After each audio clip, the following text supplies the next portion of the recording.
Bom dia, Paraíba! Bora começar essa terça-feira, 5 de janeiro, de mansinho, se esticando, respirando fundo, preparando o corpo para um dia que eu tenho certeza vai ser cheio de energia positiva. Depois é só preparar aquele café, coloca o cuscuz no fogo, um queijinho, que daqui a gente já preparou o cardápio de notícias para você. Deixa eu começar pedindo apoio à população para ajudar a polícia a prender quem matou o motoboy Flávio Alexandre, de 20 anos. Ele estava trabalhando quando foi assaltado e acabou morto. Se tratou de um crime bastante cruel, covarde, contra um trabalhador que exercia sua atividade de motoboy durante a madrugada. E a morte do motoboy não foi a única registrada ontem, na Grande João Pessoa. Outras 5 pessoas foram executadas. Antônio Vieira, a semana começou bem violenta. Bom dia para você. Isso, Danilo, muito bom dia para você, aos amigos do Bom Dia Paraíba. Uma primeira segunda-feira do ano bem movimentada em relação aos casos registrados pela Delegacia de Homicídios. Teve homicídio, duplo homicídio na comunidade Salinas, Ribamar e Cabedelo. Também teve homicídio no Distrito Mecânico, aqui na capital, ainda na comunidade Aratu. E também teve um outro lá na entrada de Jacumã Conde. Daqui a pouquinho a gente traz detalhes sobre todos esses casos, direto aqui da Central de Polícia. Daqui a pouquinho. Tá combinado, Vieira. Até já, bom trabalho para você. E tem informação também para quem está de olho numa vaga na universidade e pretende recorrer a um financiamento. Bom dia, Denise Delmiro. Bom dia, Danilo Alves. Bom dia para todo mundo, principalmente para esses estudantes, né, que estão com esse sonho. Se sua vontade é estudar numa escola privada, né, numa universidade da rede particular, tem o FIES, o Financiamento Estudantil, que já divulgou, 93 mil vagas para este ano. Para esse primeiro semestre, as inscrições já começam agora, no final do mês de janeiro. Eu vou te explicar bem direitinho como você se inscrever e também quais são as etapas, quais são os processos que esse FIES passa. Por exemplo, tem juros zero para quem tem renda familiar de até 3 salários mínimos, para quem tem até 5 salários mínimos a renda familiar. Tem juros variáveis, já eu explico direitinho toda a atualização do FIES para você. Daqui a pouco, Danilo. E faz a diferença na vida de muita gente que tem esse sonho, né, de ingressar na universidade. Obrigado, viu, Denise? Até já. E você vai fazer o Enem, tá bem pertinho, vai ser no dia 17 de janeiro. Já começam as primeiras provas. A dica é fazer revisões, tá na reta final, né, Plínio? Bom dia. Oi, Danilo, bom dia a você, bom dia a todos. Olha, a gente sempre escuta dos professores o seguinte, né? Você não estudou o ano inteiro, não adianta agora se matar de estudar porque não vai dar certo. Mas para quem já vem estudando bem, as revisões são sempre muito importantes, né? Fixar aquele último conhecimento, chegar com ele fresquinho no momento da prova pode ajudar bastante a ganhar umas questõezinhas a mais. Por isso, tem um aulão gratuito, né, que vai ser promovido por uma faculdade particular no próximo sábado, aqui em João Pessoa, e aí é online, né? Dá para todo mundo do estado da Paraíba participar. A gente traz essas informações daqui a pouquinho ao vivo. Massa demais, viu, Plínio? Até já, a gente conversa mais uma vez. E para quem anda de ônibus, carro, bicicleta ou então no Expresso Canelinha, que é a pé, né, minha gente? Tem informações fresquinhas sobre o que a Prefeitura de João Pessoa pretende fazer nos próximos anos. Nós conversamos com o novo secretário de Mobilidade Urbana, que falou sobre projetos para a Zona Azul, transporte público, espaço para ciclistas e muito mais. A gente viu que muita gente está aproveitando o verão no nosso litoral, mas é preciso ter muito cuidado para não ter uma surpresa desagradável. De repente eu senti um choque. Foi literalmente como se eu estivesse sendo eletrocutada. E aquilo me tremeu o corpo todo. E foi quando eu já pedi a ajuda dele e falei, algo pegou na minha perna. A gente vai te contar como é que age nesse tipo de situação, viu? Então não perde não. E por causa da pandemia, o censo de 2020 foi adiado. E quem se inscreveu para agentes censitários, como fica a situação desse povo, hein, Zuila? Conta pra gente, bom dia. Oi, Danilo, bom dia a você, bom dia a todos. Pois é, com esse cancelamento do censo 2020, quem fez a inscrição pode ter o dinheiro devolvido. Isso já foram feitas algumas chamadas ano passado. Para quem ainda não teve esse dinheiro recuperado, daqui a pouquinho ao vivo a gente fala como deve ser o procedimento para ter o dinheiro de volta. E deve ter um novo censo agora já em 2021. Ao vivo a gente traz todas as informações. Danilo, até já.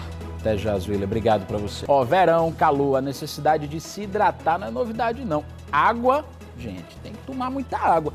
mas também para hidratar. Dá para utilizar um suco, não é não? Tu já misturou sabores de suco? É bom demais. Qual é a combinação que você mais gosta? Será que é bom misturar tudo quanto é tipo de fruta? Você já experimentou? Sabe se pode, o que não pode? Daqui a pouco vamos te dar algumas dicas bem refrescantes ao vivo. E bora participar com a gente do Bom Dia? É só você pegar seu celular aí e enviar mensagem para o nosso WhatsApp. É o 981819700. Tem algum problema aí na tua rua? Vazamento de água, lixo acumulado, esgoto tirando sossego? Manda foto, faz vídeo que vamos te ajudar a resolver. Aproveita e dá sua opinião sobre os assuntos do dia, que daqui a pouco eu mostro aqui sua mensagem. Vou repetir o número. É o 981819700. Começa o dia comigo, Paraíba.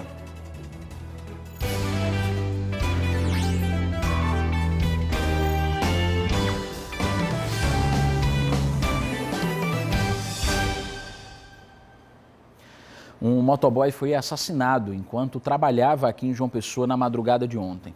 A polícia investiga quem são os suspeitos do crime que aconteceu enquanto Flávio Alexandre, de 20 anos, estava apenas indo entregar uma pizza. Subtraíram determinados objetos da vítima, dentre os quais a própria entrega e o aparelho celular do mesmo. Então isso tudo será levado aí para ser objeto de investigação e tão logo aí, até contando com a ajuda da população através do Disco 97, que é o Disco de Denúncia da Polícia Civil, pretendendo tirar de circulação aí esses criminosos aí. Se tratou de um crime bastante cruel, covarde, contra um trabalhador que exercia sua atividade de motoboy durante a madrugada, e esse crime possivelmente tenha sido cometido exclusivamente pelo fato de ser proveniente de um bairro, Padre Zé, dominado por uma facção criminosa, e está fazendo entregas de pizza, no caso, em outro bairro dominado por outra facção criminosa, que é o bairro de Mandacaru. Então, assim, um crime revoltante, chocante, tirou a vida de um pai de família, de uma pessoa que estava em busca do seu sustento de forma lícita e que, com certeza, as forças de segurança, através da Polícia Civil, Polícia Militar, tão logo tenham chances, fará punir as pessoas que o cometeram. Deixa eu reforçar o que falou o delegado. Se você tiver qualquer informação sobre esse crime, sobre quem são os responsáveis pelo assassinato desse motoboy, entre em contato com a polícia através do Disque Denúncia, que é 197. Você não precisa nem se identificar e vai ajudar a esclarecer um crime contra um pai de família, um homem trabalhador, um jovem que estava tirando o sustento desse trabalho lícito, assim como disse o delegado. Estava trabalhando de madrugada, saindo de casa durante a noite para levar o sustento, o pão de cada dia. Inclusive, o sindicato da categoria está reclamando da falta de segurança para esses profissionais trabalharem. Acontece constantemente e vem crescendo, inclusive depara com pessoas que chegaram agora recentemente na categoria, né? Devido ao desemprego, cresceu pessoas que não são profissionais, pessoas que estão começando agora e correm esse risco e estão passando por isso. Estão tomando muitas motos e muitos assaltos na nossa categoria. E olha só, a Polícia Militar informa que já está montando um plano de atuação específico para dar mais segurança aos trabalhadores que fazem a entrega de comida utilizando motos ou bicicletas. Uma reunião com representantes da categoria será agendada para esta semana, o que deve definir detalhes desse reforço na segurança. Já em Campina Grande, 4 bandidos fingiram ser clientes e assaltaram uma loja de materiais esportivos. Eles chegaram a render os funcionários. As imagens de circuito de segurança mostram como é que foi a ação. Vamos ver.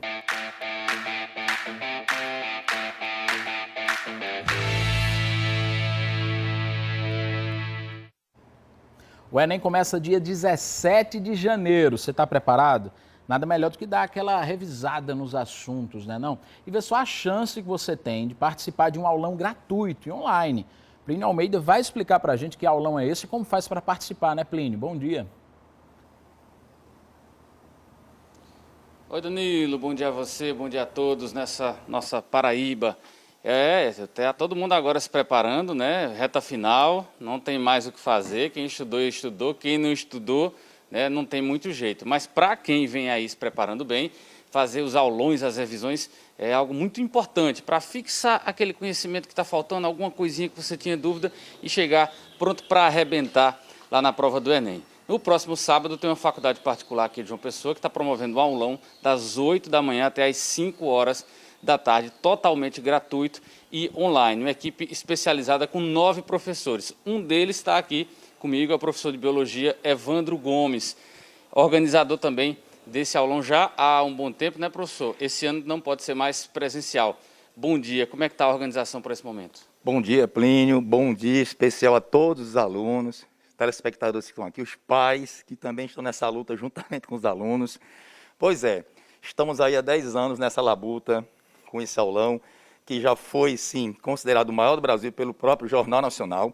Tivemos aí, na época do presencial, voltaremos em 2021, com pouco mais de 7 mil alunos. Então, é um aulão que já tem uma representatividade muito grande no Nordeste.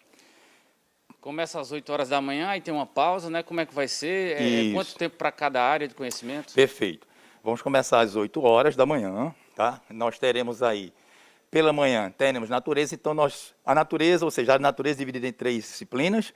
Então, você tem biologia, química e você vai ter a física, cada disciplina com 30 minutos. Teremos matemática e depois, à tarde, voltando às 14 horas até às 17, teremos aí humanos. A pausa é de meio-dia. A pausa é meio-dia, dar aquela descansada, almoçar, comer uma coisinha e voltar com todo o gás. E aí vai à tarde até 5 horas. Vai à tarde até às 17 horas. E o mais importante, destacar que neste momento nós vamos ter aula mesmo. Vamos trabalhar com conteúdos pertinentes ao Enem. A FPB já vem juntamente com esses professores trabalhando de uma forma que os alunos tenham conteúdo para que eles cheguem na hora da prova, sim. Então esse aulão vale a pena, porque o aluno chega, quantas vezes chegamos aí após a prova do Enem, os alunos chegavam assim, olha, aquele conteúdo, aquela parte que você conversou com a gente, caiu na prova. Então isso é muito importante.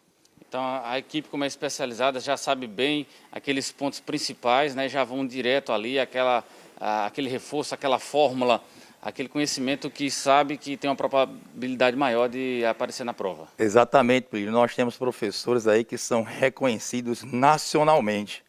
Temos o que há de melhor hoje no Nordeste e quiçá no Brasil. Então nós temos professores, né? O professor Gilbert, temos o professor Márcio, temos o professor Sandro de Física, enfim. Nós temos uma infinidade, se for falar o nome aí, me perdoe o nome dos amigos aí que eu não estou colocando agora, questão do tempo, mas nós temos assim, extremamente especializados. Você falou até 7 mil alunos no presencial, mas agora com online, né? Devem ter muito mais, não só na Paraíba, mas eu acho que o aluno também vai ser divulgado fora e não tem limite, né? A expectativa aí é de quantas pessoas participando? Então, seria leviando da minha parte chegar aqui para você e taxar um número específico. Mas essa parceria, que é da FPB com a TV Cabo Branco, né, a Rede Globo Nacional, nós vamos aí abraçar o Brasil. Então, esse aulão ele será transmitido pelo canal, né, da faculdade, e lá o aluno terá que fazer inscrição, né, e nessa inscrição ele terá acesso gratuito. Então, nós vamos abraçar o Brasil inteiro. Ok, professor, muito obrigado pelas informações, né? Bom aulão para o senhor. Vamos deixar aqui o endereço, então, para quem quiser fazer a inscrição, né, para esse aulão é o seguinte, ó, é o lp.fpb.edu.br/super-aulão, aulão sem acento, né? Então, vai nesse endereço aqui, faz a inscrição e aí participa para poder, né, ter esse plus aí de conhecimento para chegar na prova melhor ainda. E só uma última informação, ó, os inscritos no Enem, eles podem acessar a partir de hoje o cartão de inscrição, de confirmação de inscrição, né? Vai estar lá na página do estudante, na página dele no Enem. Vai ter aí informação como o local do exame, número de inscrição, data e horário da prova, se vai ter um atendimento especializado, se vai precisar, né, o candidato ter algum atendimento assim, e a opção da língua estrangeira, por exemplo, também vai estar lá. O INEP recomenda que todo candidato leve esse cartão, né? Isso, Denise e Delmiro, para poder fazer, chegar lá no dia, se tiver alguma dúvida, já resolve logo, está com o cartãozinho na mão. Passo para você, Denise.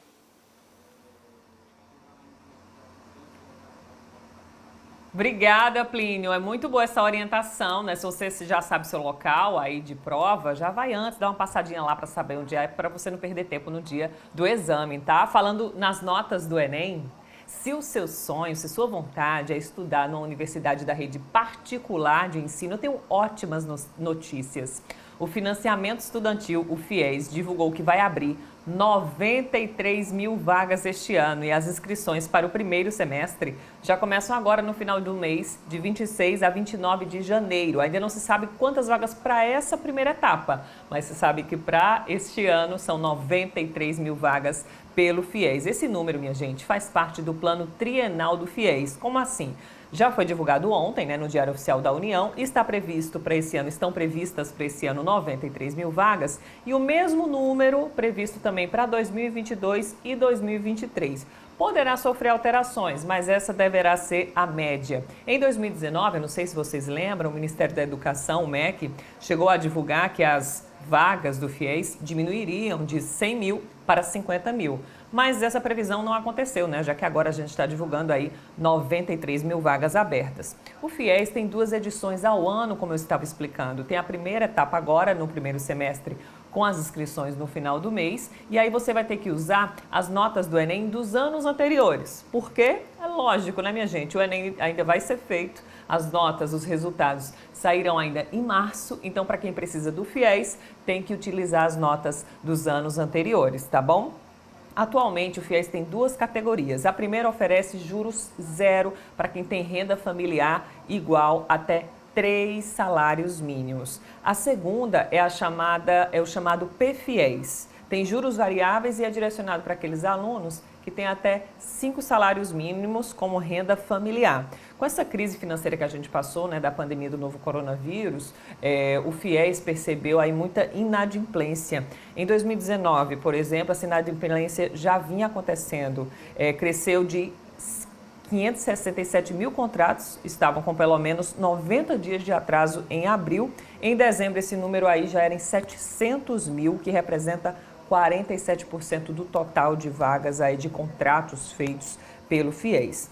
Em outubro, o MEC chegou a abrir, a gente divulgou aqui no Bom Dia Paraíba, o processo para preencher 50 mil vagas remanescentes, que são justamente aquelas vagas que sobram, as vagas que sobraram ao longo desses processos seletivos, seja por desistência desses alunos, seja por falta de documentação. O número é maior do que a oferta de vagas para o segundo semestre, que foi de 30 mil. Mas falando agora para esse próximo semestre, para esse 2021 que está começando, essa notícia tão boa de 93 mil vagas. Não esqueçam, notas do Enem dos anos anteriores, tá certo? Combinado? Essas são as informações do FIES. E agora eu vou mudar de assunto, minha gente, para falar agora sobre o censo 2020, que foi adiado justamente por causa da pandemia do novo coronavírus. A gente tem acompanhado toda essa situação. Consequentemente, o concurso para agentes censitários foi suspenso. E quem se inscreveu nesse concurso vai poder ter o dinheiro de volta. Quem tem informações para a gente ao vivo é Zuila Davi. Bom dia, Zuila. Oi, Denise, bom dia a você, bom dia a todos que nos acompanham. Pois é, o censo 2020 foi adiado, isso em março do ano passado. E aí, quem se inscreveu, quem se candidatou para uma das vagas de agente censitário e de recenseador, pôde ter o dinheiro de volta. O IBGE já fez 2 chamadas, isso no ano passado. E agora, em janeiro, está fazendo a última chamada para aquelas pessoas que se candidataram para terem o dinheiro de volta desse censo que foi adiado. A gente está aqui com o Djaci Cavalcante, que é o coordenador administrativo do censo. Muito bom dia, Djaci. O que as pessoas podem fazer? Quem se candidatou e ainda não resgatou esse dinheiro, pode fazer agora para fazer isso? Bom dia. Bom dia a todos.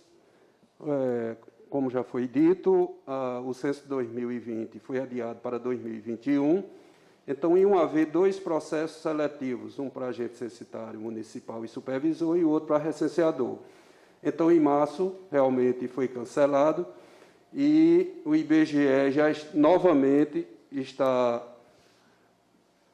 comunicando que as pessoas que ainda não receberam o dinheiro de inscrição, não receberam a devolução, então podem fazer agora. O que é que elas têm que fazer? Ligar para o telefone 0800 721 8181, a ligação é gratuita, ou solicitar através de e-mail ibge@ibge.gov.br, informar o nome completo, o CPF e os dados bancários, ou seja, o banco, número da agência, número da conta. E se a pessoa não tiver conta, então ela poderá receber por ordem bancária pelo Banco do Brasil. Para isso, tem que solicitar. Então, algumas pessoas, a nível de Brasil, ainda não solicitaram. Então, o IBGE está dando esta oportunidade e que os interessados que ainda não receberam, então podem solicitar ao IBGE. E já há alguma previsão para que o censo 2021 aconteça, já com um outro processo seletivo? A presidente do IBGE já garantiu que o censo será realizado e, com certeza, ainda nesse primeiro semestre de 2021, haverão os 2 processos seletivos.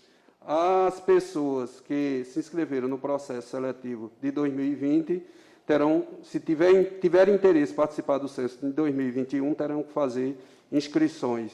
Então, as inscrições ainda não foram abertas, o IBGE ainda está para divulgar o edital, mas com certeza o processo seletivo será nesse primeiro semestre, porque o censo está garantido para o segundo semestre de 2021. E aí vão haver processos seletivos tanto para agente censitário quanto para recenseador, né, nesse novo processo. Mas as inscrições não valem de 2020, né? Vamos deixar isso bem claro. Exatamente.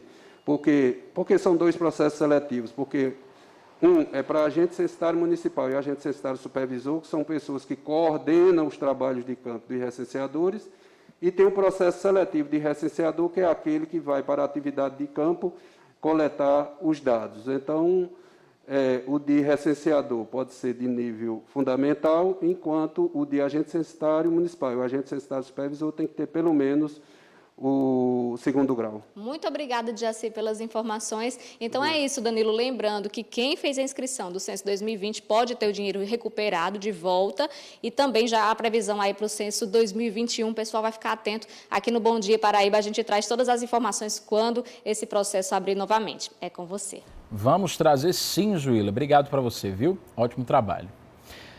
Olha só, assim como a gente já disse, a primeira segunda-feira de 2021 foi marcada por vários assassinatos. Apenas na Grande João Pessoa foram 6 mortes em apenas um dia. Vou conversar agora com o Antônio Vieira, ele está ao vivo na Central de Polícia e tem os detalhes desses crimes. Vieira, inclusive, o mais recente aconteceu em Jacumã e a vítima teria levado mais de 20 tiros. Bom dia. Bom dia, Danilo. Bom dia aos amigos do Bom Dia Paraíba. A gente começa falando realmente sobre esse crime aí, que aconteceu ontem por volta das 7h30 da noite. José Diogo da Silva, de 24 anos, foi morto com pelo menos 22 tiros, de acordo com a polícia, na entrada de Jacumã, chegando ali no Arco, sentido Jacumã, né? E foi ali no Conde. A vítima estava em frente de casa, pelo que consta, onde morava só quando 2 suspeitos chegaram em um carro, desceram e começaram a atirar. A vítima ainda chegou a entrar na casa de um vizinho que estava com o portão aberto, mas foi perseguida, levou mais tiros. Os suspeitos até então não foram identificados. Esse caso foi registrado aí pela delegacia lá da área. Outro caso que ontem teve repercussão aqui na capital foi no Distrito Mecânico. Leandro da Silva Soares, de 26 anos, foi assassinado com pelo menos 16 tiros, a maioria na cabeça, né, ali no Distrito dos Mecânicos. Conforme a perícia, foram encontradas pelo menos 37 cápsulas de munição de pistola no local, tendo 16 atingido aí a vítima. O crime praticado por 4 suspeitos encapuzados que estariam em um carro prata, conforme testemunhas relataram. E para falar um pouco mais sobre esse caso e sobre os próximos, a gente está aqui com o delegado Paulo Josafá, que é o delegado que está no plantão desde ontem. Delegado, muito bom dia para o senhor. Em relação a esse caso do Distrito Mecânico, Leandro, o que a polícia já sabe, quais são os indícios do que aconteceu? Bom dia, Danilo, bom dia, gente de Paraíba. Na verdade, o caso do Distrito Mecânico, a vítima se trata de Leandro. Ele estava em casa no momento, possivelmente estava chegando em casa, momento que foi surpreendido por indivíduos que chegaram em um carro e praticaram aquele crime de execução com requinte de crueldade, inclusive a perícia encontrando 33 estojos de arma de grosso calibre, de grosso calibre. Mas já se faz ideia da motivação? Automática, na verdade. Faz ideia da motivação? A motivação, até agora, não existe nenhuma motivação, apesar de ser um local bem movimentado, mas impera a chamada lei do silêncio, e nenhuma pessoa falou qualquer informação, o morador deu qualquer informação, no mínimo, que ouviram vários tiros e zoada de carro saindo. E o carro que estava ao lado do morador também foi atingido com um tiro. Ele aqui havia acabado de chegar, um entregador, um carro de transporte, e o carro também foi atingido com um tiro, mas somente ferimento não ocorreu na física, na pessoa que acabou de chegar com o carro em casa. À luz do dia, mas sem testemunha presencial de ouvir dizer, e é um trabalho a mais que a homicídio vai se empenhar para desvendar esse crime de homicídio. Um outro caso que teve, esse aí, foi na rua Boa Esperança, que fica na comunidade Aratu, em Mangabeira. Foi contra Valdenberg da Silva Souza, de 33 anos. Ele foi assassinado com 5 tiros, isso foi no começo da tarde, né? E lá em Mangabeira 8. E até então, sem também autoria, informações de autoria ou de motivação. Qual foi a circunstância? O que a polícia já conseguiu ter de leitura do que aconteceu lá no Aratu? A circunstância que o crime ocorreu ainda está sendo investigada, e a verdade é que eu, conversando com a mãe dele, ela disse que é o segundo filho assassinado. E eu perguntei com relação a esse fato de ontem. Ela falou o seguinte: olha, o meu primeiro filho assassinado há 2 anos atrás tinha um motivo, que ele era envolvido com as drogas. Mas o Vanderberg, no caso, como ela falou, palavras dela, é que ele tinha problema psicológico e epilepsia. Vivia muito na dependência dela. Ontem a mãe saiu para ir a Mangabeira, e de lá recebeu a ligação que tinha acontecido algum fato com ele. Ela não pensou em coisa boa e chegou e encontrou aquela situação. Então, como lá é uma área de muita vulnerabilidade para aqueles moradores, é provável que ele tenha falado alguma coisa, algum fato que ele desagradou aquelas facções que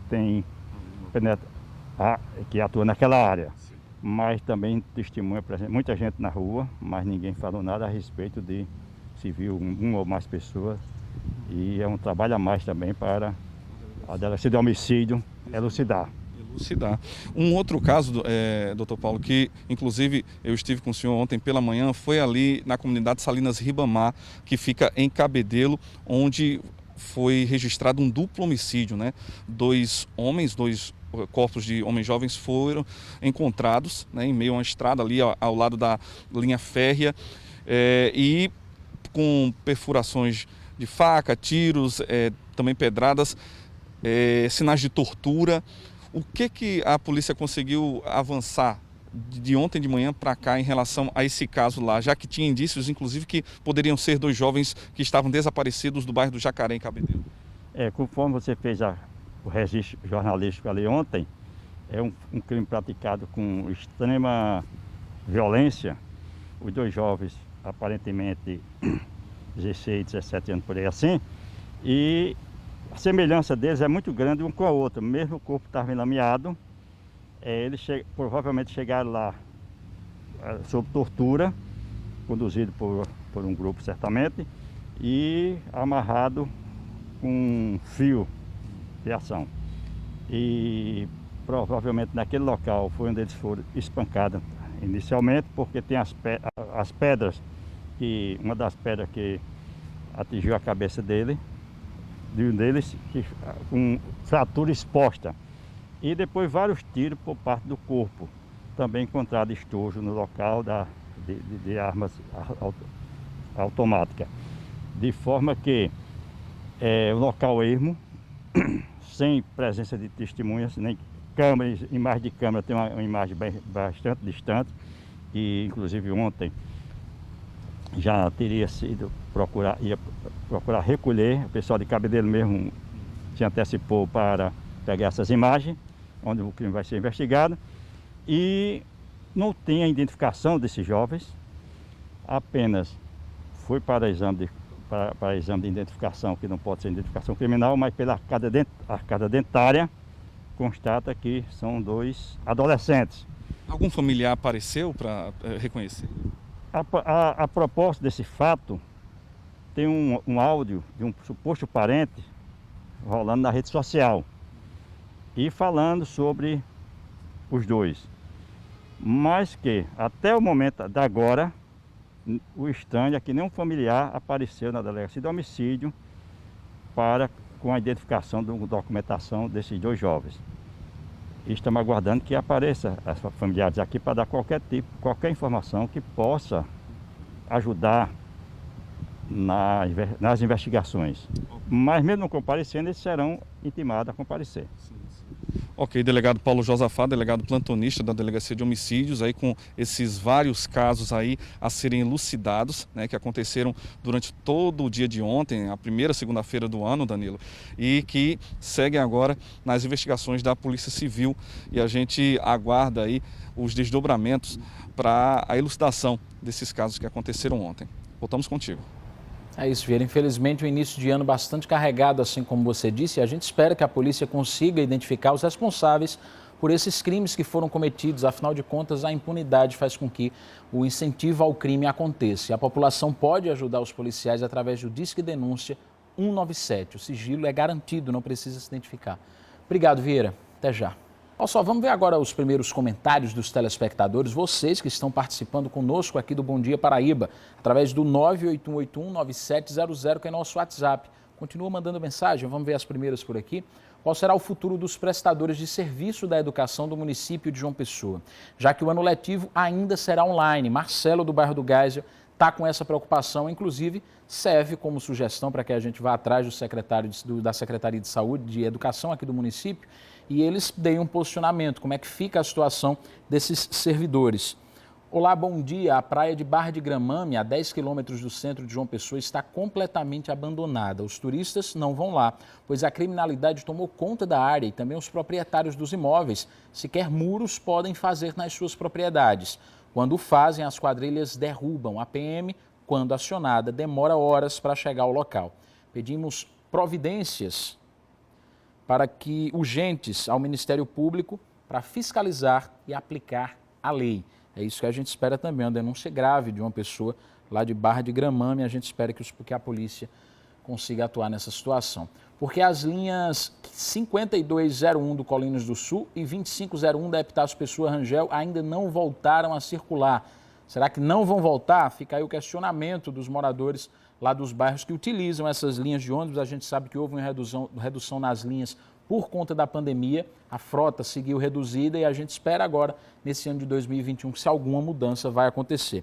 Tem um outro comentário por aqui. A Prefeitura de Campina Grande fez uma academia popular aqui no Conjunto Dinamérica, mas não colocou iluminação para a população fazer os exercícios à noite.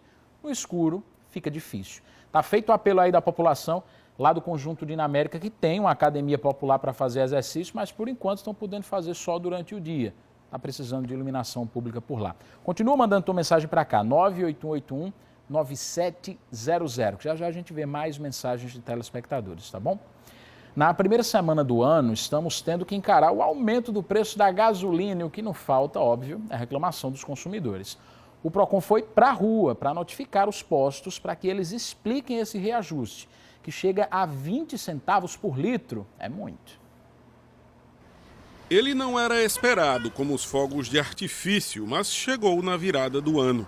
No dia 31, a gasolina custava R$ 4,49. No primeiro dia de 2021, já estava por R$ 4,69. Mais um reajuste logo no início do ano. Não justifica, porque em 2 dias não justifica esse aumento nas bombas e pesa muito pra gente. A maioria dos motoristas não consegue entender como o preço mudou assim de repente. Meio incerto, né? Fica complicado, você não sabe onde vai abastecer, onde vai fazer a melhor economia ainda. E agora para onde você olha tá caro. Sim. 20 centavos por litro pode não parecer muito, mas pensa em um tanque em que cabem mais de 60 litros e que o motorista tem que encher com certa frequência. Hoje você veio abastecer aqui e encontrou a gasolina quanto? Foi R$ 4,69. E aí, tá razoável para você? Não, tá caro, tem subido bastante. Para encher o tanque, não é brincadeira não, né? Fica pesado. Equipes de fiscalização do PROCON estiveram em vários postos da capital. Eles entregaram notificações para que os estabelecimentos apresentem as notas que justifiquem o aumento. Os preços são livres. No entanto, o PROCON ele sempre observa, é uma prática abusiva, você elevar o preço sem justa causa. Se você já tinha o combustível e aquele combustível você vendia a um valor e você imediatamente, até porque subiu, houve o anúncio do aumento do preço, você elevou aquele preço acima daquilo que você já ganhava, aí sim é uma prática abusiva. E quando é a situação ao contrário, quando reduz, ainda se demora um tempo para, hipoteticamente, gastar o combustível que estava nas bombas. A menor multa do PROCON é de mais de R$10 mil, né? Multas, pode ter cassação de alvará, interdição. Então, são várias aquelas que estão estampadas no Código de Proteção e Defesa do Consumidor, que a gente vai olhar aquela que se aplica ao caso concreto. O sindicato que representa os revendedores de combustíveis publicou uma nota em que diz que no setor de combustíveis as refinarias e distribuidoras influenciam muito mais no preço do que os postos. O Sindipetro disse ainda que não há regulação de preços. Essa oscilação é influenciada por uma série de fatores dentro e fora do mercado. Entre eles, as decisões do governo federal através da Petrobras. E com todas as mudanças nos secretariados da Prefeitura de João Pessoa, muita gente ficou na dúvida em relação às mudanças específicas no trânsito. Então a gente foi até a CEMOB para saber o que é que vem por aí. O primeiro dia de trabalho à frente da CEMOB começou com uma reunião com a diretoria. O novo secretário de Mobilidade Urbana da capital, George Ventura Moraes, é formado em Direito, foi ex-secretário de Mobilidade Urbana de Cabedelo e ex-diretor da PBGás. Recebeu nossa equipe para falar sobre assuntos que devem ser prioridades nesta gestão. Zona Azul.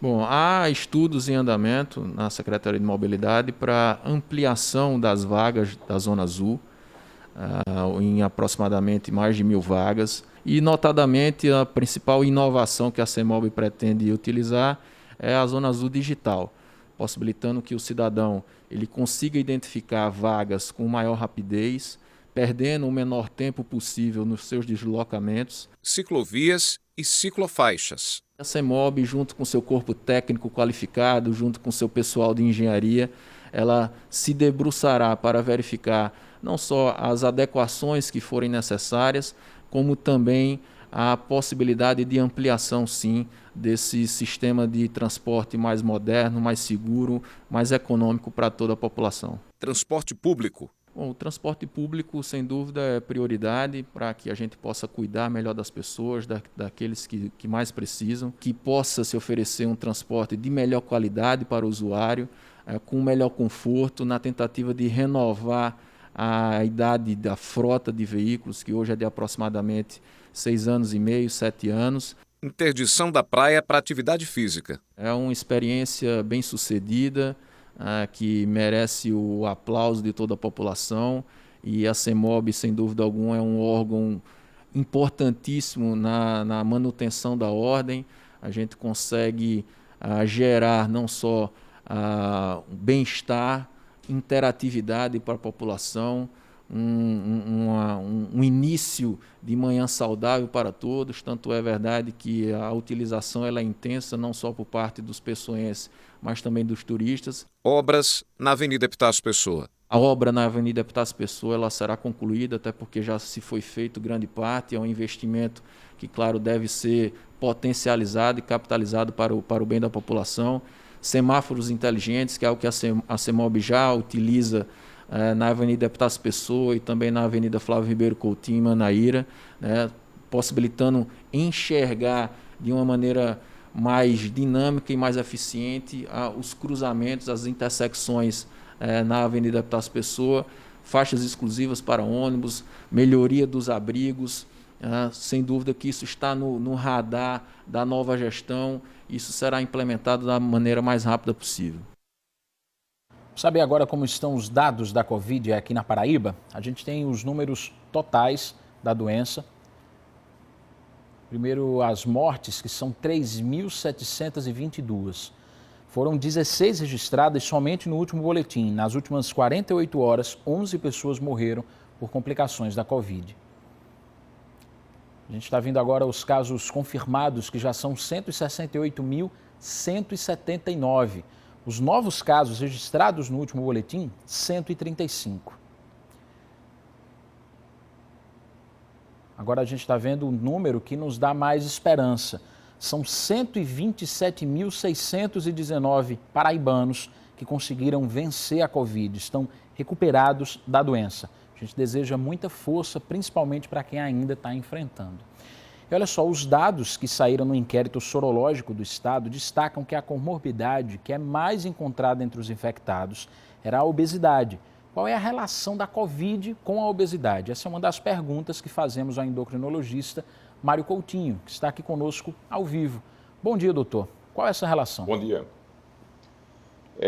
Bom, o paciente obeso, ele geralmente tem uma inflamação corporal maior do que o normal, né? A gordura em si, ela gera um processo inflamatório crônico, né? Então, esse paciente, ele geralmente tem uma facilidade maior, né, para ser infectado e para desenvolver também as complicações do Covid, né?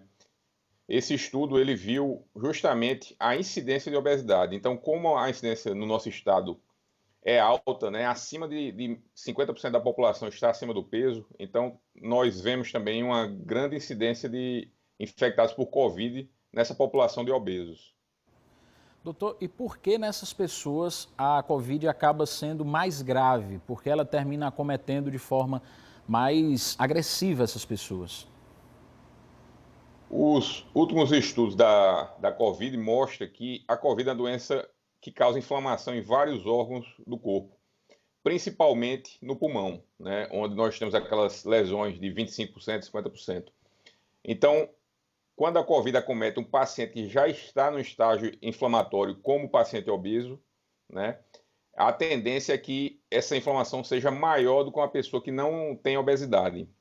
Então, faz parte da prevenção do paciente com Covid, né, com uma possibilidade de ter Covid, justamente a redução do seu peso corporal. Isso aí facilita com que ele tenha uma forma mais branda da doença. Para as pessoas que estão acima do peso, e claro, essa perda de peso, essa volta a uma rotina mais saudável não é do dia para a noite. Qual é a recomendação inicial? Quais são as mudanças de hábitos que eles devem ter inicialmente para tentar escapar dessa comorbidade? Bom, inicialmente pode fazer o básico em casa mesmo, né, melhorando a sua qualidade da dieta, né, e praticando atividade física. Certamente evitando as aglomerações, né, fazendo caminhada, pedalando, né, e fazendo atividade sem se aglomerar tanto. As academias estão tomando os cuidados também, né? Então, isso aí faz parte do tratamento inicial. Posteriormente, caso não consiga chegar no peso adequado, pode procurar ajuda profissional de um médico endocrinologista, de um nutricionista, de um educador físico, para tentar chegar nesse peso, né? E muitas vezes é necessário que faça uso de medicamentos ou, dependendo do caso, se for um caso mais intenso, até de uma cirurgia bariátrica. Doutor, a gente falou especificamente sobre os danos que a Covid causa no pulmão, mas o senhor falou de inflamação em diversos outros órgãos. Existem casos também de problemas cardíacos relacionados à Covid, também outros problemas em diversos outros órgãos. Para as pessoas obesas, essa situação também é mais um agravante? Também é um agravante, né? Nós vemos inflamação em praticamente todos os órgãos do corpo, né? No coração, nas artérias, danos cerebrais, danos na pele, danos em articulações, né? Então, todos esses danos estão aumentados na população obesa, justamente pela doença chegar já no paciente que já apresenta um certo grau de inflamação. Então, essa inflamação, quando atinge o pulmão, quando atinge o cérebro, o coração, então vai ter uma intensidade superior a uma pessoa que não está acima do peso. Essas pessoas acometidas pela Covid que precisem de atendimento médico com mais atenção, param na UTI, precisam de intubação, elas também apresentam uma dificuldade maior em se recuperar nesse sentido? O tratamento também acaba sendo mais difícil? Certamente. A intubação no paciente com Covid é uma intubação que tem algumas peculiaridades. Então, o paciente, geralmente, ele é deitado de barriga para baixo, então o paciente obeso ele já tem uma certa dificuldade. Se precisar ser intubado, o paciente obeso também, ele apresenta uma intubação mais difícil do que um paciente que não apresenta obesidade. A locomoção no leito, né, para mudança de leito, mudar de posição no leito, que na UTI isso é uma coisa frequente, tem que ser feita rotineiramente. Isso é mais difícil no paciente obeso. Então, até o ponto de vista operacional também da UTI fica como se fosse mais complicado, né, no paciente quando apresenta uma obesidade muito intensa. Falando da recuperação, doutor, do pós-Covid, depois de curado, essa recuperação também acaba sendo mais lenta? Existe alguma coisa que seja específica para esse tipo de caso? Termina sendo mais lenta também, né? Como nós vemos, no geral, o Covid, ele apresenta gravidade em algumas pessoas e não apresenta tanta gravidade em outras, às vezes até assintomáticos, né? Mas nessa população obesa, geralmente a recuperação é mais lenta também, né? Porque essa inflamação ela não vai embora com a Covid, ela permanece. Então, as sequelas de Covid têm uma tendência para durar mais tempo também nesses pacientes obesos. Dr. Mário Coutinho, endocrinologista, muito obrigado pela participação, pelos esclarecimentos. Já fica feito o convite para uma próxima oportunidade, doutor. Eu que agradeço o convite. Um bom dia a todos. Ótimo dia.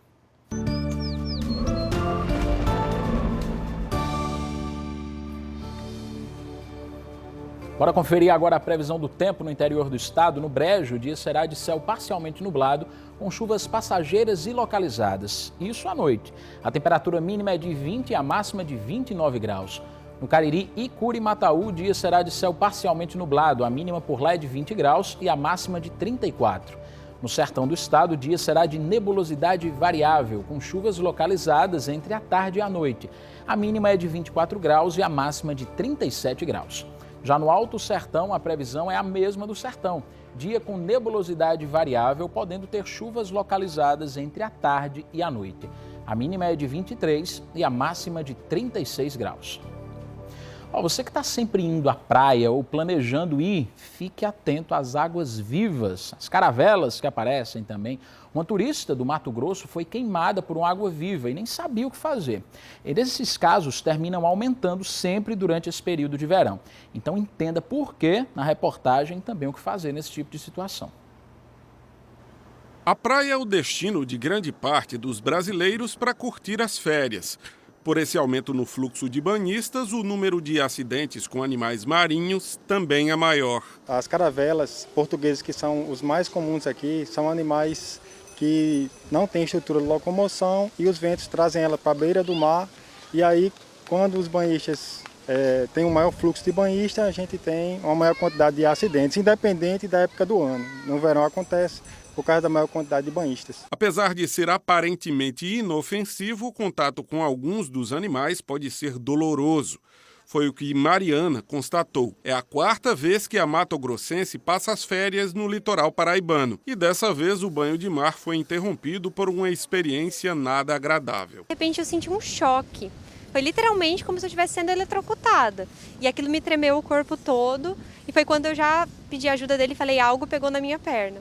E aí a gente teve certeza que era água viva porque grudou realmente na perna direita e passou para a perna esquerda. A queimadura é, na verdade, um envenenamento.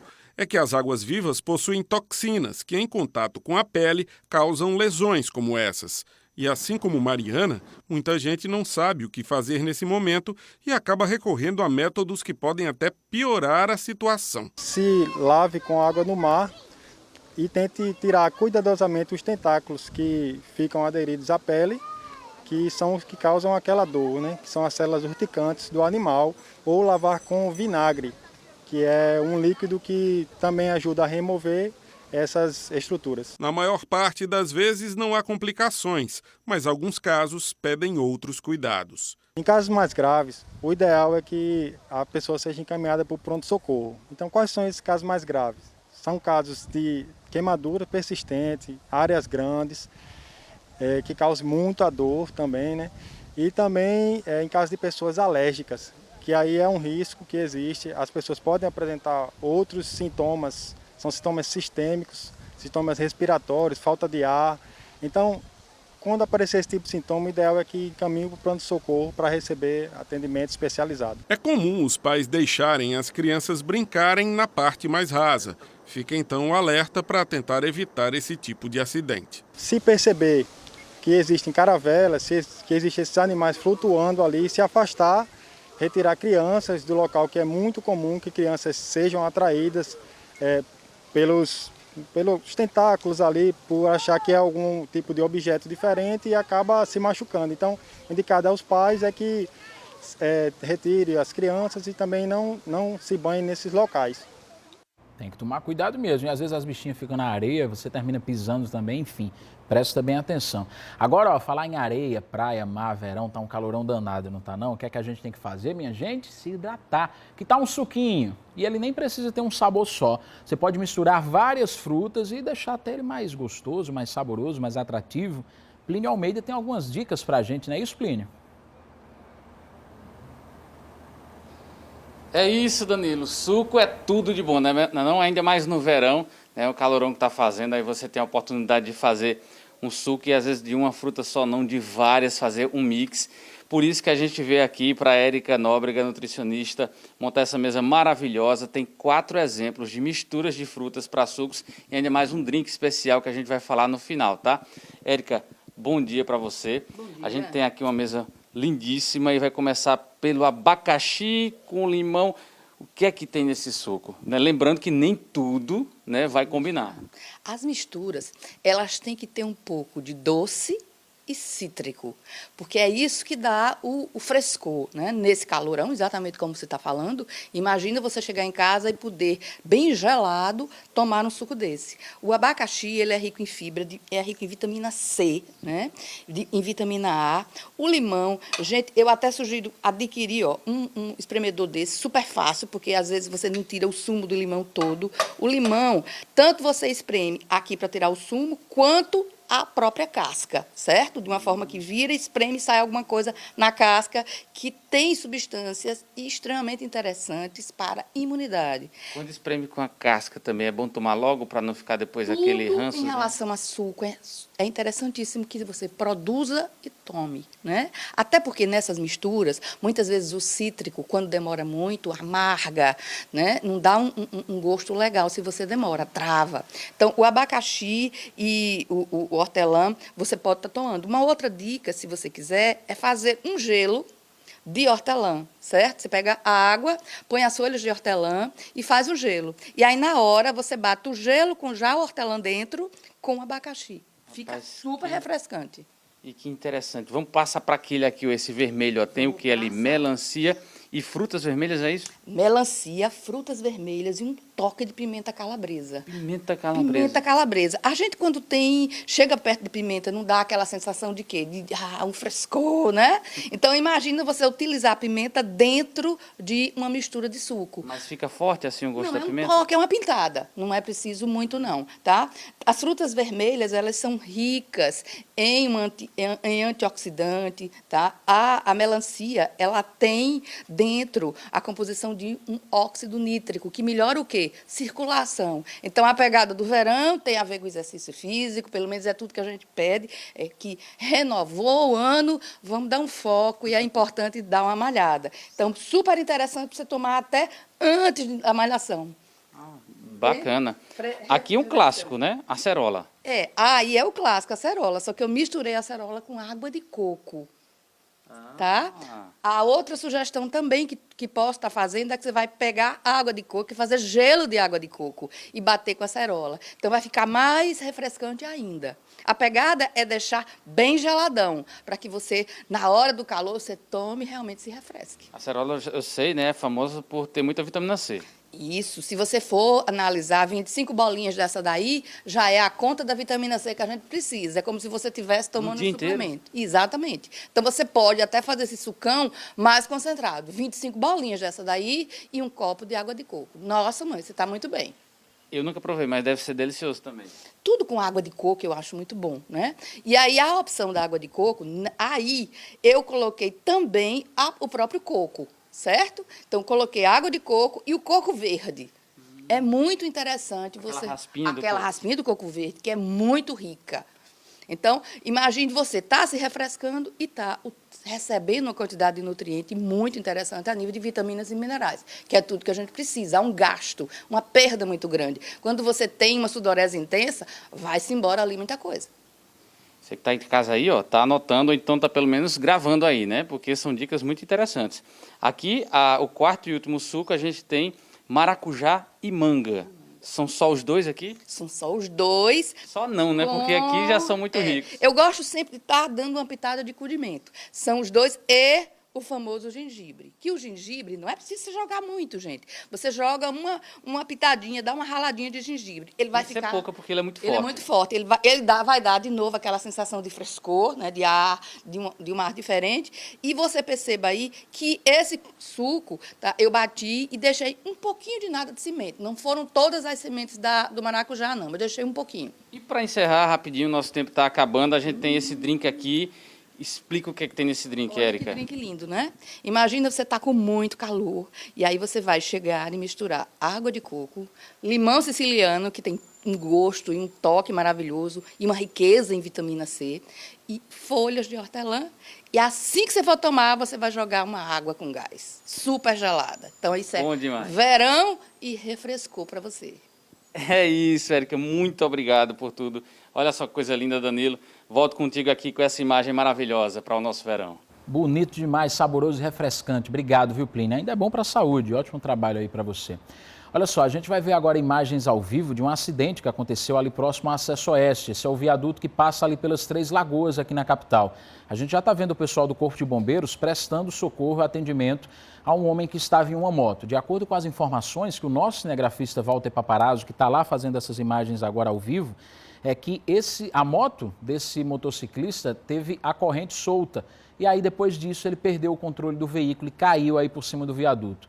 Por sorte, nenhum outro veículo que vinha por trás bateu nessa vítima, pelo menos essa é a informação inicial que a gente tem. E o pessoal do Corpo de Bombeiros está aí fazendo os primeiros socorros dessa vítima de acidente no início da manhã.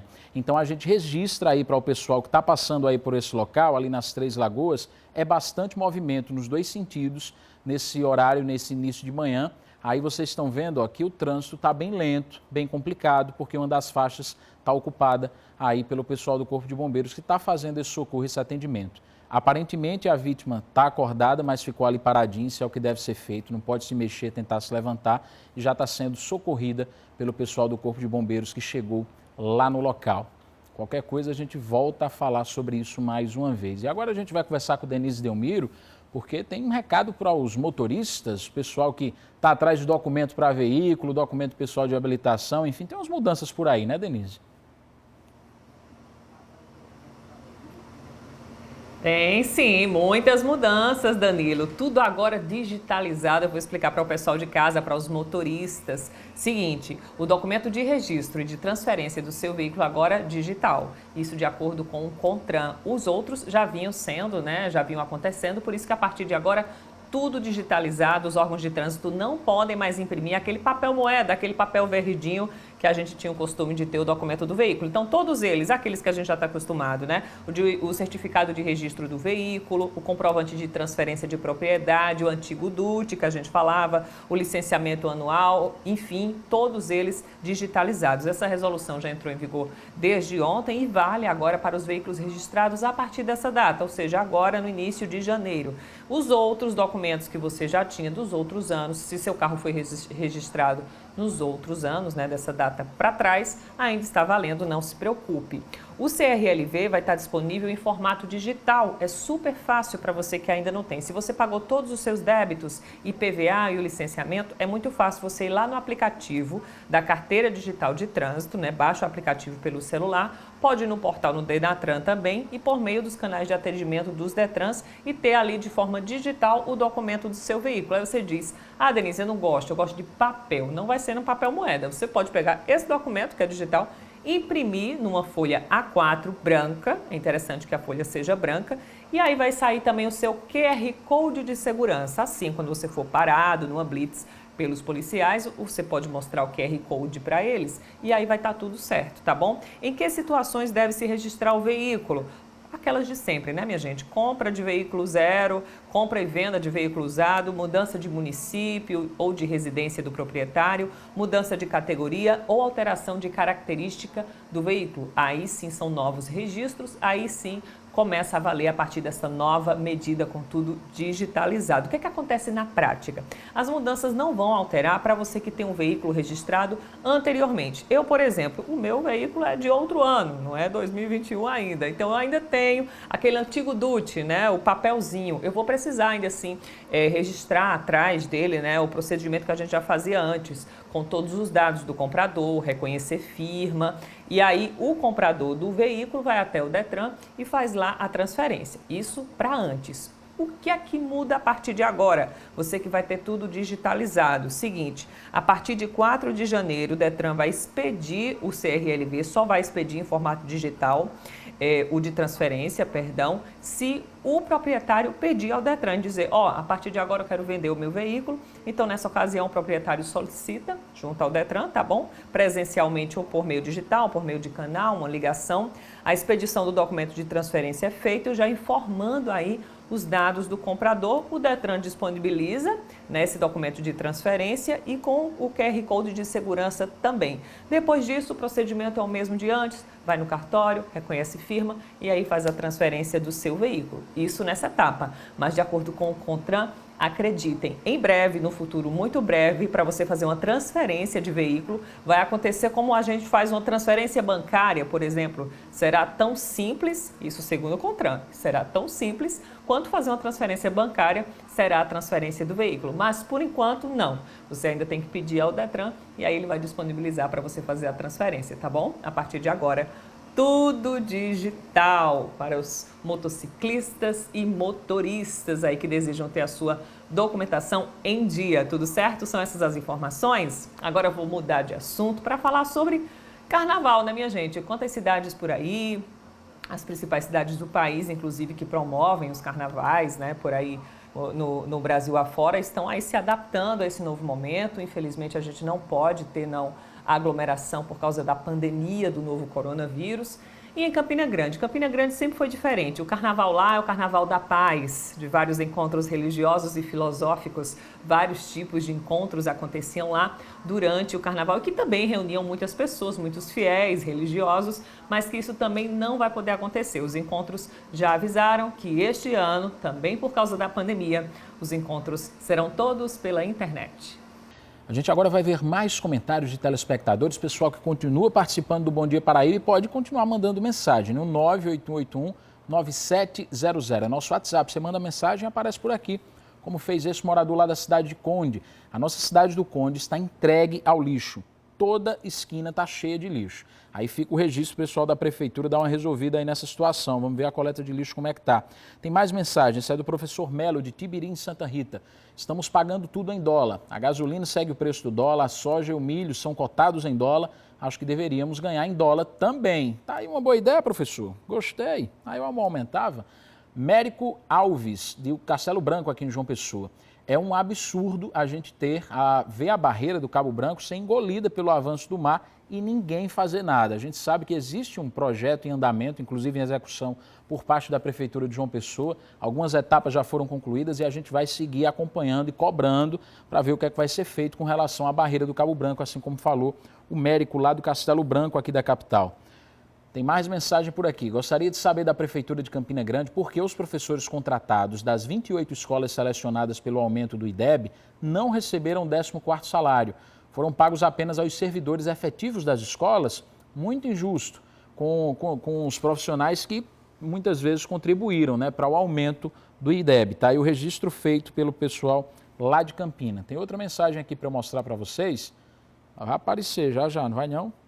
Vá, minha filha, me ajude. Não foi não. Qualquer coisa a gente tenta colocar daqui a pouco, essa que faltou ler e as que vocês vão continuar mandando também no nosso WhatsApp, o 981819700. Agora vamos te mostrar um exemplo de empreendedorismo sustentável. Uma família de João Pessoa decidiu fabricar óculos de madeira na garagem de casa. O negócio deu tão certo que agora eles já conseguiram abrir uma ótica. E a aposta dessa família foi usar produtos sustentáveis no processo de produção dos óculos. Vamos ver? A madeira é a matéria-prima do negócio dessa família. Aqui na oficina montada em casa, Lucas une o amor pela marcenaria e a criatividade. Ao ver essas placas de madeira, a gente nem imagina que é assim que começa o processo de produção de óculos. O resultado é lindo. E toda madeira usada tem certificado que comprova origem e legalidade. A gente usa uma cola que é a base de vegetal. Tudo, a intenção desde o começo era essa. A gente sabe que a gente aponta para uma coisa, mas vai chegando aos poucos. Hoje a gente está com uma cadeia produtiva bem limpa, né? Até as luvas que a gente usa para trabalhar de látex, que com uns 4 anos ela já biodegradou, né? Assim, ela já está na natureza. Para o negócio fluir, o trabalho é feito em conjunto. Enquanto Poliana se concentra na criação, pedidos e nas demandas de produção, os óculos ganham forma. Pois para ficar prontinho assim, leva em torno de 3 dias. E o processo vai desde a escolha da madeira até o corte. E depois passa para o olhar atento dessa dupla, que faz o lixamento e a modelagem. Eunice trabalha há 3 anos na empresa, mora aqui perto, na mesma rua.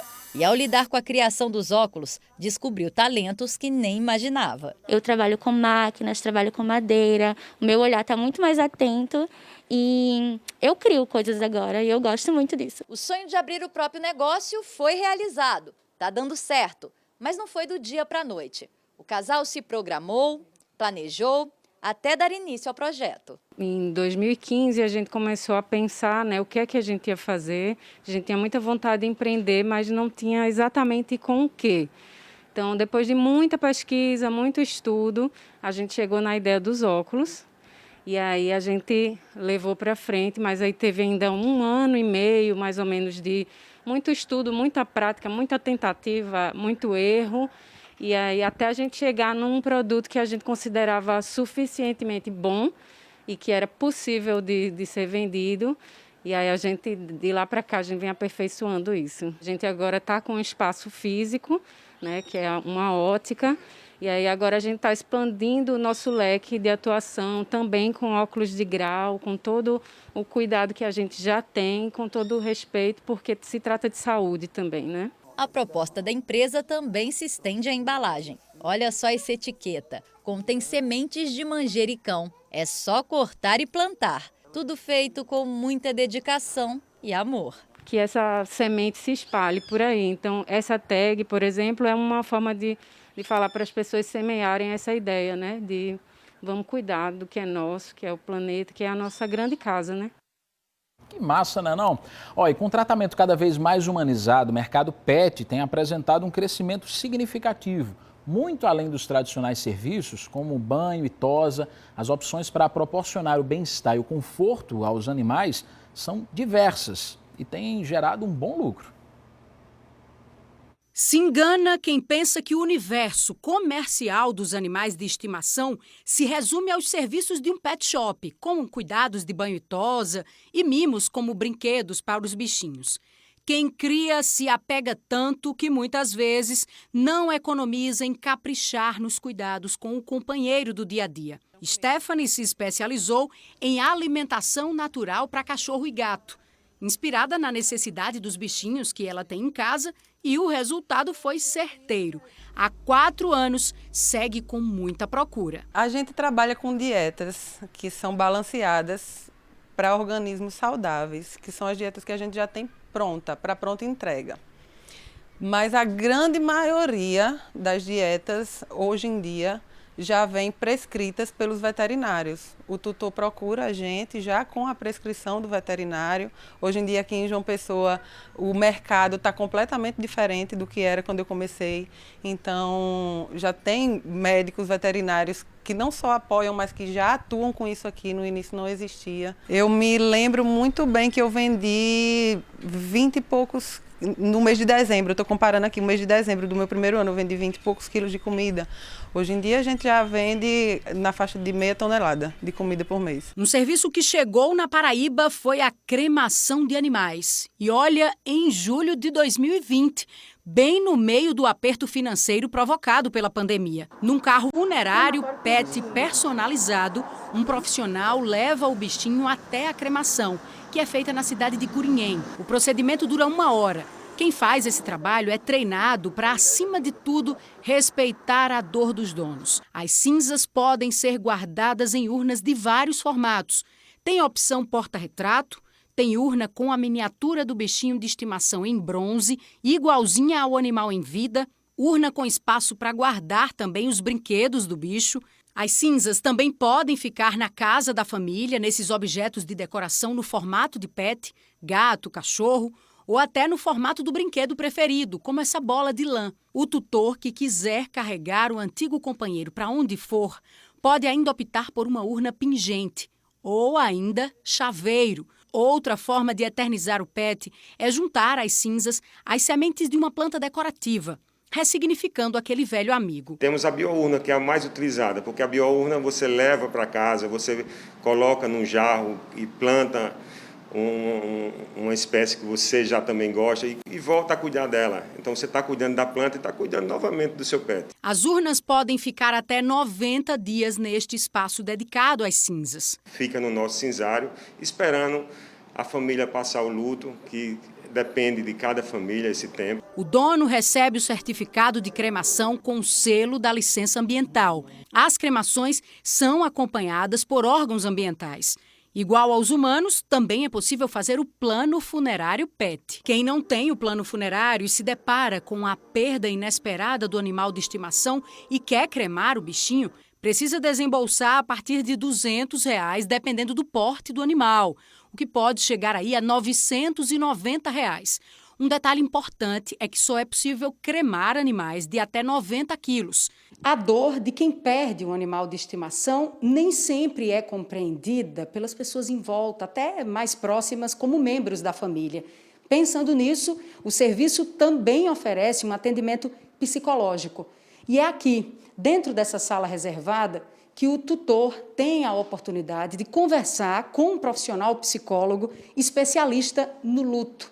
E aqui ele consegue encerrar esse ciclo. O serviço inclui ainda vídeo especial com imagens do bichinho em família, mensagem personalizada e chuva de pétalas. Infelizmente, não há uma receita pronta de como lidar com a partida. Mas, por favor, não fiquem tristes por eu não estar mais por perto. Lembrem-se que eu estarei com vocês todas as manhãs, tardes e noites. A gente começa a conversar com eles e começa a ter a história, o que é que o tutor realmente quer passar para a gente. Então, em cima de tudo que ele falou, a gente vai montando de acordo com a necessidade do tutor. E fica uma carta personalizada, com a carinha do tutor e com a carinha do pet. Agora a gente vai fazer um intervalo. Em instantes, voltamos com informações sobre uma troca de tiros que aconteceu em Bahia. Um homem ficou ferido. Olha aí as imagens lá do local onde tudo aconteceu. E alô, papai e mamãe responsáveis pela criançada, saiu uma pesquisa do Procon sobre o material escolar nesse início de ano. A variação de preço de uma loja para outra chega a 400%. É bom ter cuidado na hora de comprar e pesquisar bastante, viu? Em Campinas saíram as datas para as matrículas dos alunos novatos da rede municipal de ensino. Também vamos falar sobre uma lei que responsabiliza os pais pelo vandalismo dos filhos na escola. Já já a gente conversa, inclusive, com o secretário de Educação do município sobre esses temas. E tem os destaques do esporte com Caco Marques. Por enquanto, se liga aí no recado. Bom dia, Pedro. Aqui sou o comandante de Nova Floresta. E o Bom Dia Paraíba volta já!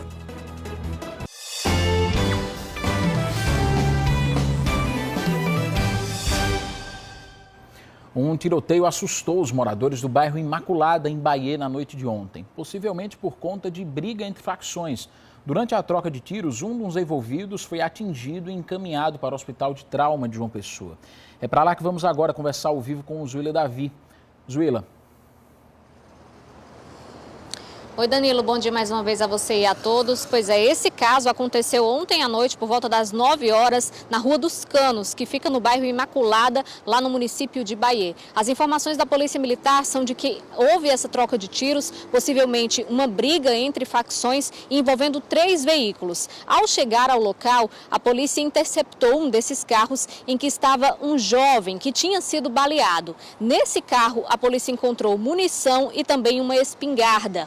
Segundo a polícia, o jovem de 24 anos que estava em um dos carros ainda tentou fugir, colocando o carro por cima da polícia, isso segundo os policiais, mas mesmo assim a polícia conseguiu conter a situação e prender este jovem de 24 anos que tinha sido baleado e foi trazido aqui para o Hospital de Emergência e Trauma. A gente tem inclusive imagens dessa ação ontem da polícia lá no município de Bahia, no bairro de Imaculada. Segundo a assessoria do hospital, esse jovem de 24 anos permanece internado e o estado de saúde dele é estável. Já passou por procedimentos na ala aqui do hospital e continua internado aqui. O caso foi registrado na 6ª Delegacia Distrital em Santa Rita. Denise, é com você.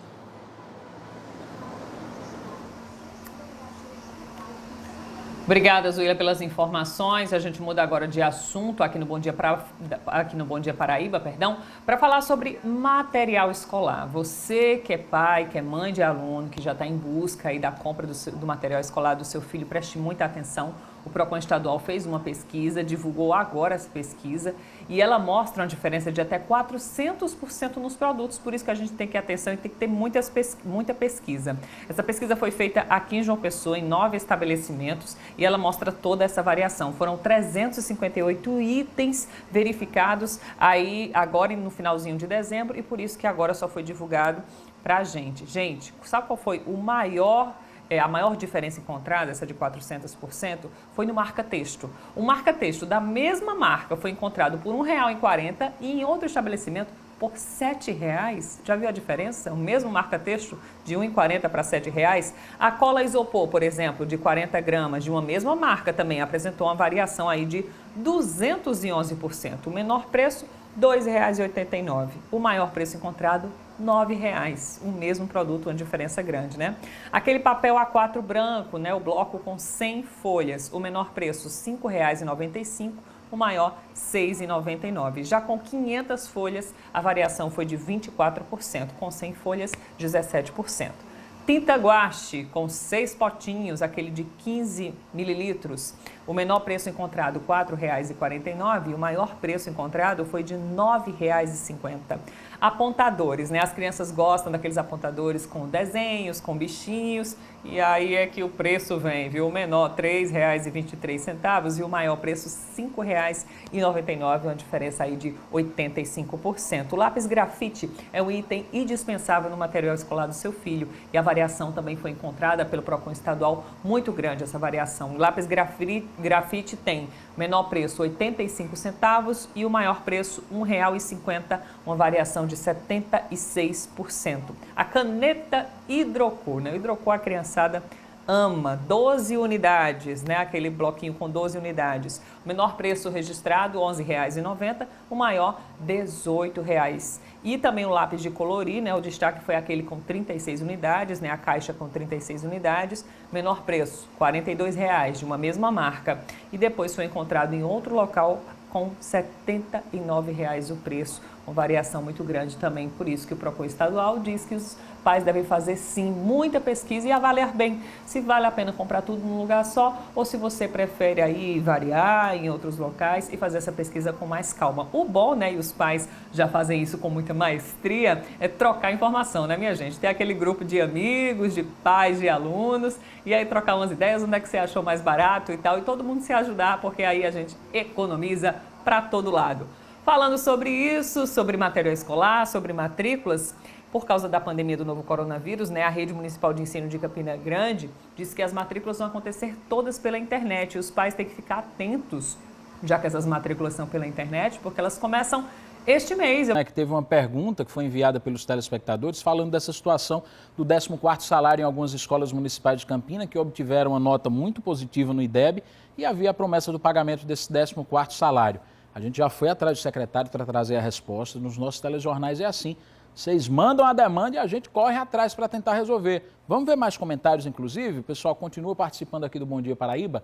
A Vânia, do bairro das Indústrias, falou que o capitalismo tomou conta das praias. No Bessa, por exemplo, não tem lugar para colocar uma canga e se expor ao sol por conta de tantas mesas e cadeiras. Quem vai tem que pagar para ter um lugar ao sol. Um verdadeiro absurdo a denúncia da Vânia aí do pessoal tomando espaço público. Já a Vanusa está dizendo que gostaria de fazer uma reclamação sobre o posto de saúde do bairro dos Novais, aqui em João Pessoa. Desde o ano passado, sem médico e sem dentista. peço às autoridades de saúde para verem, dar uma olhadinha nessa situação. Vanusa, você é a única não, tem muita gente falando dos postos de saúde aqui da capital nos últimos dias. Além de caros, os combustíveis são de péssima qualidade. Quando trocamos os filtros de combustíveis, observamos isso e não existe nenhuma fiscalização. Luiz Gomes mandou esse recado aí. A gente está vendo que a gasolina aumentou um bocado esses dias. O Tito Lobo, do bairro dos Estados, está dizendo que é triste você passar na orla da Praia do Cabo Branco e ver muito lixo no calçadão e nas ciclovias. Os barraqueiros e os pedestres são os maiores responsáveis. Multas neles, multas nos responsáveis, né? A gente sabe que tem lixeira para colocar o lixo, para que você coloque o lixo no local certo. Então não faz isso não, gente. Bota o lixo no chão não.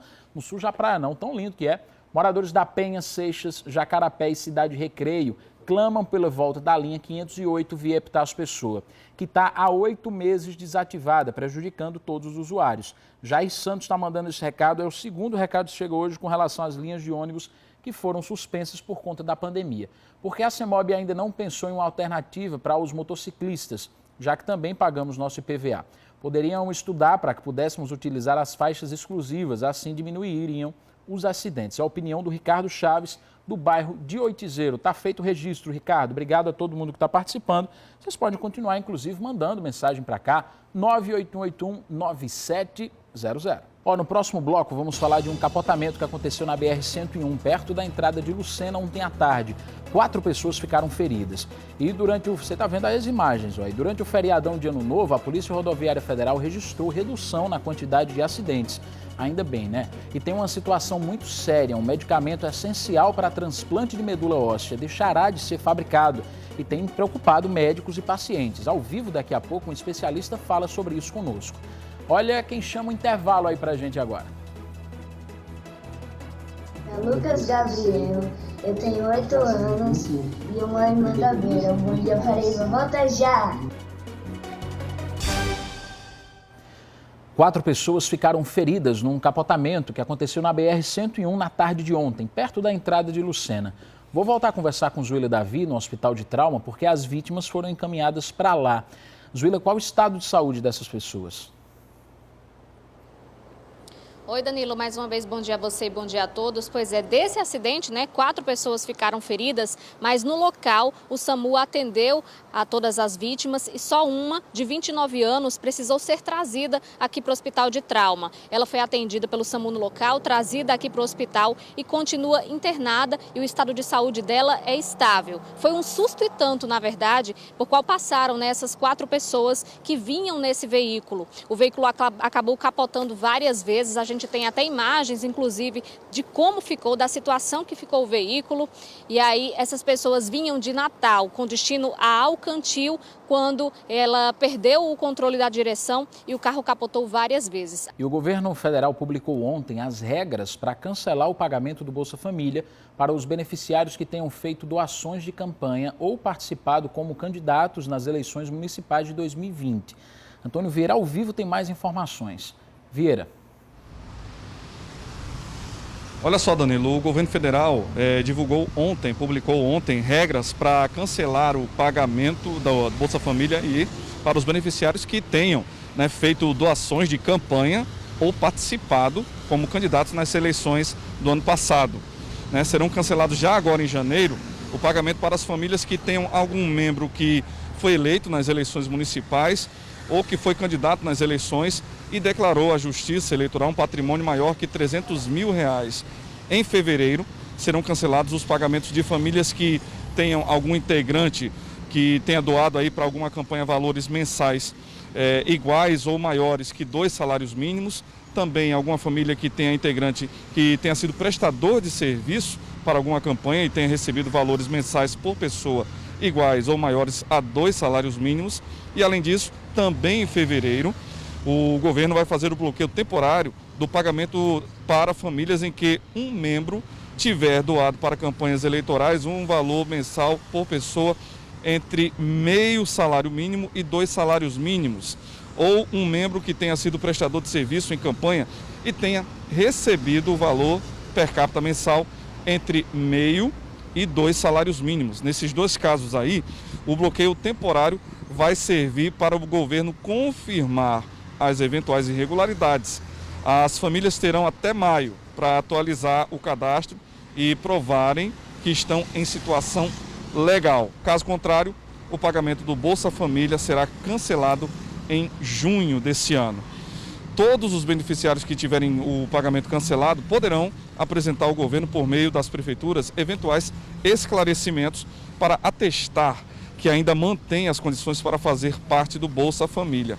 Aí é bom lembrar que, para participar do programa, a família deve ter renda mensal por pessoa de até R$ 89,00, ou então deve ser uma família com renda mensal por pessoa de até R$ 178,00, mas que haja aí crianças, adolescentes, mulheres grávidas ou amamentando, né? O governo informou que esses bloqueios aí e cancelamentos têm base em dados cruzados do Tribunal Superior Eleitoral, TSE, né? O Tribunal de Contas da União, o TCU, e ainda o Cadastro Único, que reúne informações das famílias aptas a receberem os pagamentos dos programas sociais. Para se ter uma ideia, Danilo, no fim de dezembro, o TSE informou que 91.500 beneficiários do auxílio emergencial e do Bolsa Família doaram para campanhas eleitorais nas eleições municipais de 2020, valores que chegaram a R$ 77,5 milhões. Danilo. Obrigado, Vieira. A gente vai seguir acompanhando essa situação com toda certeza.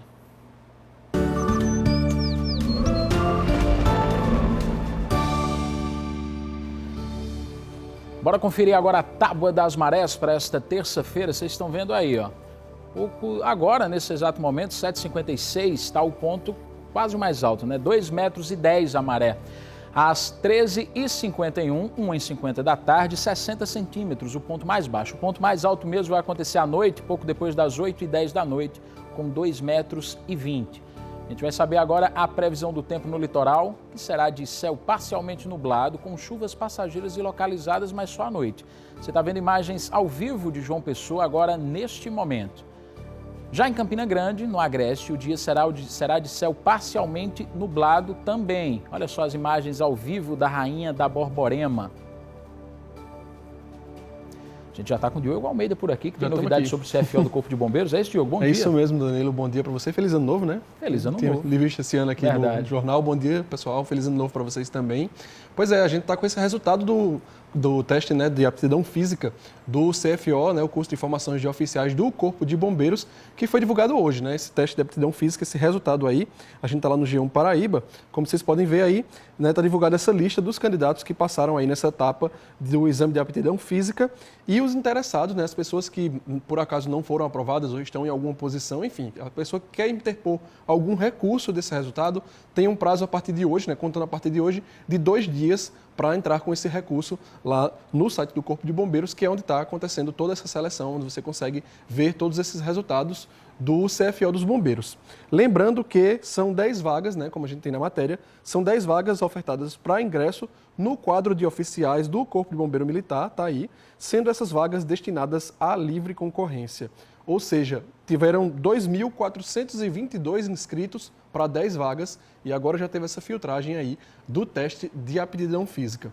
Esse resultado está divulgado no Diário Oficial do Estado da Paraíba de hoje e lá também, viu, Danilo, só um outro recado, falando ainda nessa área de concursos, também está divulgado, né, a convocação do pessoal que foi aprovado no concurso da Fundac, né? Então é outro destaque que a gente tem no G1 Paraíba também, a lista das pessoas que foram chamadas aí para o concurso da Fundac, né? Essa nomeação, o pessoal já deve tomar posse também lá na sede da Fundac. E, segundo o Diário Oficial também, a próxima convocação do pessoal, a segunda chamada desse pessoal que foi aprovado no concurso da Fundac, está prevista para sair em março e todos esses detalhes estão lá no G1 Paraíba, g1.com.br/pb, vocês estão vendo aí embaixo, também tem um QR Code aí, é só apontar a câmera do celular e você consegue abrir a nossa página e vai ter esses 2 resultados lá, tudo disponível para vocês. Massa demais, valeu, Diogão. Valeu, Danilo, até mais. Um abraço para você. Tchau, tchau. Tchau, pessoal.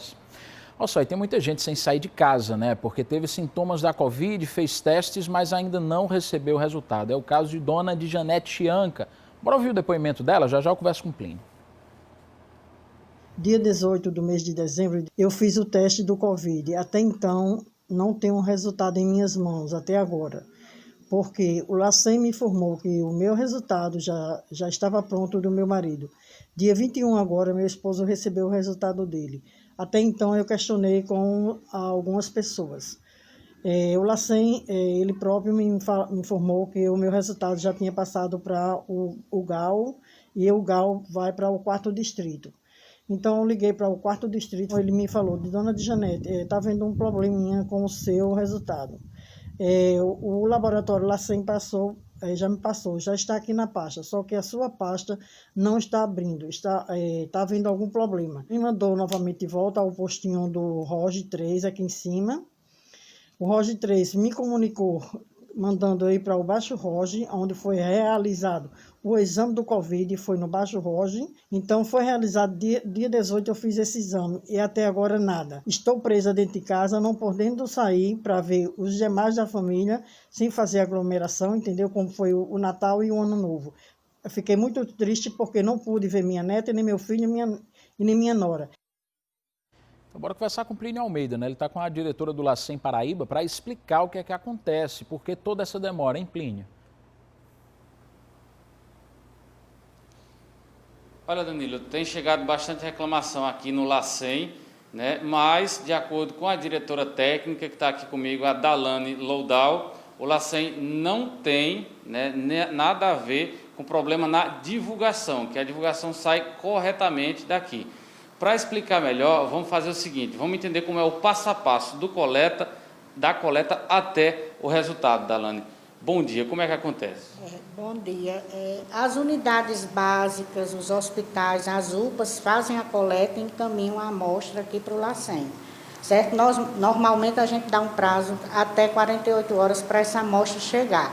A partir do momento que ela chega no LACEN, o resultado é liberado com 48 horas no máximo. Certo? No momento a gente está sem nenhum atraso, a gente teve um pouco no final do mês de novembro, um atraso mais assim de 4 a 5 dias, por conta da quantidade de amostras recebidas, que superou a nossa capacidade, que hoje é de 1.000 testes dia. Então, no momento, a gente está com 380 amostras em análise. Então, ou seja, o resultado, as que chegaram até ontem, o resultado vai ser divulgado, liberado no sistema hoje. O usuário, quando vai na unidade, ele tem que voltar lá e pegar o seu resultado lá, que quando é liberado no nosso sistema, o serviço tem acesso ao sistema e imprime o resultado e entrega ao usuário. O resultado o usuário pega no mesmo ambiente, no mesmo local onde ele fez a coleta. Exatamente. Onde ele fez a coleta, ele retorna para pegar o resultado impresso lá, porque aqui a gente não faz a coleta, certo? Então, tem algumas amostras que estão com restrição. O que são essas restrições? Notificação, falta de notificação nos sistemas, que a gente sabe que a Covid-19 é um agravo de notificação compulsória, então a gente só pode liberar o resultado daquelas amostras dos pacientes que estão notificados nos sistemas, certo? Então, hoje a gente está com 290 amostras restritas por falta de notificação. Em todo o estado? Em todo o estado. Tem outras restrições de cadastro também, que a gente não descarta a amostra, a gente guarda no freezer, menos 70, e quando o serviço procura alguma coisa, a gente retorna o resultado. Porque tem amostras que não estão sendo cadastradas no nosso sistema também, então não tem como a gente divulgar o resultado. Para a gente entender melhor, assim que vocês concluem, que vocês têm o resultado, como é que vocês fazem para que esse resultado chegue numa unidade de saúde da família? Existe um sistema, é um arquivo simples e qualquer um lá no ambiente lá acessa com a senha e vê e mostra para o paciente? Como é isso assim? Tem alguma dificuldade? A dona Djanete falou que não abre a pasta dela. Pode ser um problema, inclusive, de ordem de informática? Provavelmente sim, porque o sistema é um sistema simples que é utilizado em todo o país, certo? É um sistema que dá o resultado. A partir do momento que a gente libera aqui, em tempo real, a qualquer unidade, em qualquer parte do estado, tem acesso a esse resultado, no mesmo momento. No momento da liberação, eles têm acesso ao resultado. Então, é um sistema simples, que é utilizado em todo o país. Vocês chegaram a ter realmente um atraso considerável há algum tempo? Sim, em 2 momentos. No mês de junho, julho, por conta de falta de insumos, por conta do aumento de casos. E agora, no final de novembro, início de dezembro, a gente teve por conta de que excedeu a nossa capacidade. A gente passou a receber 2.000 amostras por dia. Então, a nossa capacidade hoje, o nosso parque tecnológico é de 1.000 amostras dia, certo? Mas hoje, no momento, a gente está com 388 amostras em análise, que com certeza vão ser liberados daqui para as 4 horas. Isso é mais ou menos uma média diária? Você falou que tem a capacidade de até 1.000 testes em processamento aqui, né? Mas a média diária gira em torno de quanto? E vocês identificaram, por exemplo, já uma cepa diferente do novo coronavírus? Não, ainda não. Certo? O que a gente identificou aqui, que a gente investigou, foi o primeiro caso de reinfecção na América Latina. Apesar de o caso ter sido computado por Rio Grande do Norte, mas ele foi investigado na Paraíba. Nós estamos com mais de 30 casos de reinfecção em investigação e estamos separando as amostras positivas para encaminhar para fazer sequenciamento, porque aí essa parte, para identificar essa cepa, a gente tem que mandar para o laboratório de referência e fazer o sequenciamento. E a média de testes diários atualmente? Hoje, até o final de dezembro, a gente estava recebendo 800, 900. Agora deu uma diminuída. A gente está esperando, se preparando para um aumento agora na segunda semana de janeiro, por conta das festas final de ano, então com certeza vai aumentar um pouco. Mas hoje a gente deve estar recebendo em torno de 500 a 600 amostras dia. Para finalizar, em relação aos resultados, então, as pessoas devem cobrar mais das unidades onde fizeram esses testes? Os resultados são encaminhados onde para onde o usuário faz a coleta. Então, se tiver qualquer problema, procurar. A gente também pode dar alguma informação, se quiser, mas o resultado ele é encaminhado para a unidade onde foi feita a coleta. Dalane Loudal, diretora técnica do LACEN, muito obrigado pelos seus esclarecimentos. Eu acho que está bem explicado, né, Danilo? Todo o passo a passo, o que é que acontece, é um arquivo simples que é enviado, pode ser aberto na internet, no posto de saúde, na UPA, ou seja, onde foi feita essa coleta. Então, de repente, ver o que é que está acontecendo, até com problema de informática, internet, não sei. Mas, segundo o LACEN, como explicou aqui a diretora, esse problema da demora no resultado não é por conta do Laboratório Central.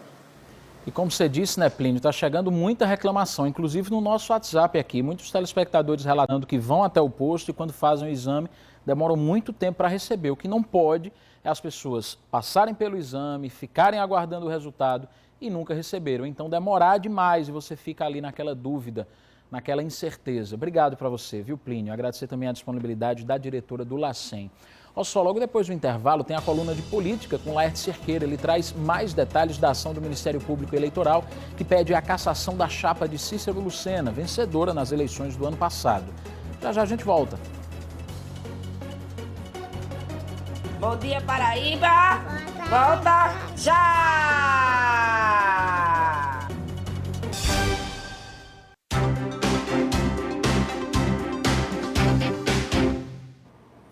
A gente começa a coluna política de hoje falando de uma ação eleitoral na última campanha, não é isso, Laerte? Bom dia.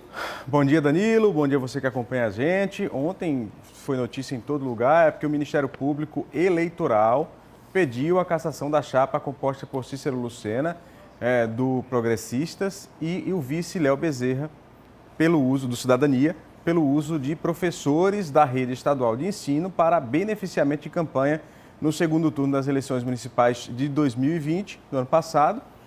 Na AGE, a promotora Dulcerita Alves denuncia que servidores da educação do Estado fizeram pesquisa eleitoral durante o horário de expediente para beneficiar os dois então candidatos. Durante a campanha, Cícero Lucena teve apoio do governador João Azevedo. Esse é o detalhe, porque na verdade são servidores do Estado que estavam fazendo campanha para Cícero, segundo o Ministério Público. E João Azevedo apoiava Cícero. A ação pede que os dois se tornem inelegíveis por 8 anos, além da aplicação de multa. O advogado Pedro Pires afirmou que ainda não houve a citação para a apresentação da defesa e não se conhece os termos da acusação veiculada pelo Ministério Público Eleitoral. A defesa afirma que não houve ilegalidade e confia na total improcedência da ação, abre aspas, de modo que a soberania da majoritária votação popular será preservada, fecha aspas. Danilo, esse tipo de ação está começando agora, né? Está no início, vai demorar um pouco para ser analisada pelo Judiciário, mas o que pesa especificamente é porque é uma ação do Ministério Público Eleitoral, não é uma coligação de oposição que entrou contra a ação, é do próprio Ministério Público Eleitoral. A peça do Ministério Público tem imagens de trocas de mensagem, tem uma série de indícios de prova para fundamentar essa ação.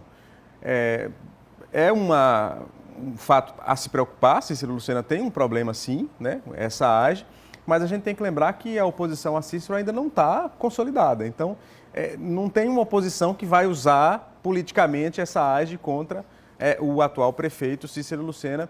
Então, é esse o cenário, por enquanto, em que essa AGE entra em cena nos primeiros dias do governo da terceira gestão de Cícero Lucena. Agora, Alerta, a gente tem mudança no Senado? Mudança no Senado, o senador em exercício pela Paraíba, Diego Tavares, formalizou o seu afastamento do Senado Federal para assumir a Secretaria de Gestão Governamental. Diego, esse aí, ele vai assumir no governo Cícero Lucena. Mas Daniela Ribeiro, que é a titular, ainda não volta. Com a saída de Tavares, a segunda suplente, Nailde Panta, assume a vaga até o dia 21 de janeiro. Nailde Fernandes Panta tem 65 anos, é professora e natural de João Pessoa, tem passagem aí e atuação na área da educação, tendo sido coordenadora do Centro da Juventude na capital. Só são 15 dias, né? Dia 4, hoje é dia 5, até o dia 21, 15 dias, 15, 16 dias. Mas na verdade, um fato simbólico, é por simbolismo mesmo. Daniela falou isso ontem, para que, de fato, Nailde assuma esse período. Um dos projetos, no caso de Diego Tavares, apresentados, foi o que destina parte de recursos arrecadados com multas de trânsito para a melhoria da acessibilidade urbana. A gente mostrou esse projeto aqui e falou da importância dele. Você falou de mudança no Senado, tem mudança no governo do Estado também. Assumiu a prefeitura, as prefeituras de João Pessoa e Campina, e aí tem aqueles movimentos de aliados. Esse especificamente, saída do governo para a Assembleia e para o governo Cícero Lucena. E o detalhe, primeiro no Diário Oficial de hoje, traz a exoneração de Jutaí Menezes, que era secretário de articulação política e que, por conta da saída de Nabor Vanderlei, deputado estadual, que agora é prefeito de Patos, Jutaí assume definitivamente a cadeira na Assembleia Legislativa. Jutaí Menezes é esse aí. Ele já foi, inclusive, deputado estadual em outras legislaturas. Outra exoneração foi a de Fábio Soares Carneiro, conhecido como Fábio Carneiro. Ele era secretário executivo de Desenvolvimento Econômico, agora assume o cargo na gestão de Cícero como secretário de Desenvolvimento Urbano. A gente noticiou, inclusive, semana passada isso aqui. Agora é a oficialização. Outra oficialização é a saída da Ciretran em Campina Grande de Fábio Toma. Vai assumir a Secretaria Executiva de Desenvolvimento Social na gestão Cícero aqui em João Pessoa. São as mudanças por conta dessa nova gestão aqui na capital. Agora, Lerti, explica para a gente, porque o presidente da Câmara de João Pessoa constituiu uma comissão de recesso. O que é isso? Porque quando os vereadores votam à LOA, eles entram em recesso, mas é preciso ficar alguém lá de plantão para casos urgentes. E aí a comissão é para assuntos urgentes e que precisam ser resolvidos antes do início do período legislativo, que começa só em fevereiro. A gente tem que lembrar que a Câmara só retoma as sessões, as discussões em fevereiro. O grupo é composto pela mesa diretora e mais o vereador Marcos Henriques, do PT. Estão na mesa diretora Dinho, que é o presidente, Elisa Vigini e Tiago Lucena na primeira e segunda presidência, vice-presidência, e os secretários Damásio, Tarcísio Jardim e Bispo José Luiz. É só um protocolo, a preço de hoje não me parece que vai ter nada urgente para eles resolverem, não. A gente acompanhou que em Campina Grande, o prefeito Bruno Cunha Lima anunciou os secretários, parte do governo, já na virada de ano. Esses anúncios podem acontecer ainda? Vão continuar, porque ainda tem muito cargo importante, né? Em Campina, a expectativa é para anúncio dos novos integrantes. O prefeito anunciou secretários e secretários executivos, só que ainda falta alguns cargos que têm peso. O prefeito informou pelas redes sociais, e é isso que ele tem feito sempre, que vai anunciar novos nomes hoje, e aí há uma expectativa para quem vai ficar à frente da Superintendência de Trânsito e Transportes Públicos, a STTP. A autarquia teve como dirigente por vários anos o advogado Félix Neto, que agora virou secretário de Planejamento. a STTP tem uma grande arrecadação por conta das multas e é responsável por toda a sinalização e mobilidade do município. Bruno Cunha Lima tem ainda que dar o perfil dele, tem que dar o perfil dele na gestão, está tentando dar, porque é um governo praticamente de continuidade, porque Romero conseguiu elegê-lo, apoiá-lo para elegê-lo, mas ele tenta fazer isso. E no caso de mobilidade é um desafio gigante, né? Mobilidade urbana e transporte coletivo, que são responsáveis, essas superintendências são responsáveis por isso. A gente tem um desafio aqui em João Pessoa, viu a matéria sobre isso, o novo gestor, Jorge Moraes, que precisa de fato definir quais são as diretrizes com relação ao transporte. A gente tem em João Pessoa faixas exclusivas, ok. Tem ciclovias questionadas e aí a gente tem que fazer um trabalho que eu acho que falta muito aqui em João Pessoa. Acho não, se você conversar com especialistas, que é o trabalho de educação no trânsito mesmo. Né? É um trabalho que não dá para ser na semana do trânsito, é um trabalho que precisa ser permanente, porque é uma mudança de cultura, uma mudança de dominação. Né? O carro que quer dominar a bicicleta que quer dominar o pedestre, o ônibus que quer dominar o carro. Né? Então, assim, é uma mudança cultural de partilhamento de espaço público, de compartilhamento. E a gestão pública, daqui de João Pessoa e de Campina, tem um papel fundamental. Eu tive Campina no Natal, passei 4 dias lá, a cidade é realmente organizada, porém tem esses desafios. E no caso do transporte público, ainda mais, né? Porque não há perspectiva nas duas cidades de implantação de um transporte de massa realmente, né? Que faça com que as pessoas deixem o carro para ir para o transporte público. E cada vez mais as pessoas estão comprando carro e moto porque precisam se locomover de maneira eficiente. Qual é o grande problema da mobilidade? É regularidade, pontualidade que a gente não tem. Não adianta nenhuma autoridade de trânsito vir dizer para a gente que tem regularidade e pontualidade, porque a gente mostra todos os dias em Campina e aqui que há uma dificuldade enorme. E regularidade e pontualidade são fundamentais para que as pessoas deixem os seus carros ou deixem a sua moto para ir para o transporte público, porque é mais barato. Ou então eles vão atrás, obviamente, do transporte alternativo, que também lota as ruas e avenidas da cidade. É um desafio gigante, porque é preciso pensar a cidade para daqui a 15, 10, 20 anos, e não para daqui a 4 anos. O planejamento é de longo prazo. É um planejamento de longo prazo, obviamente para abrir vias, viadutos para os veículos, né?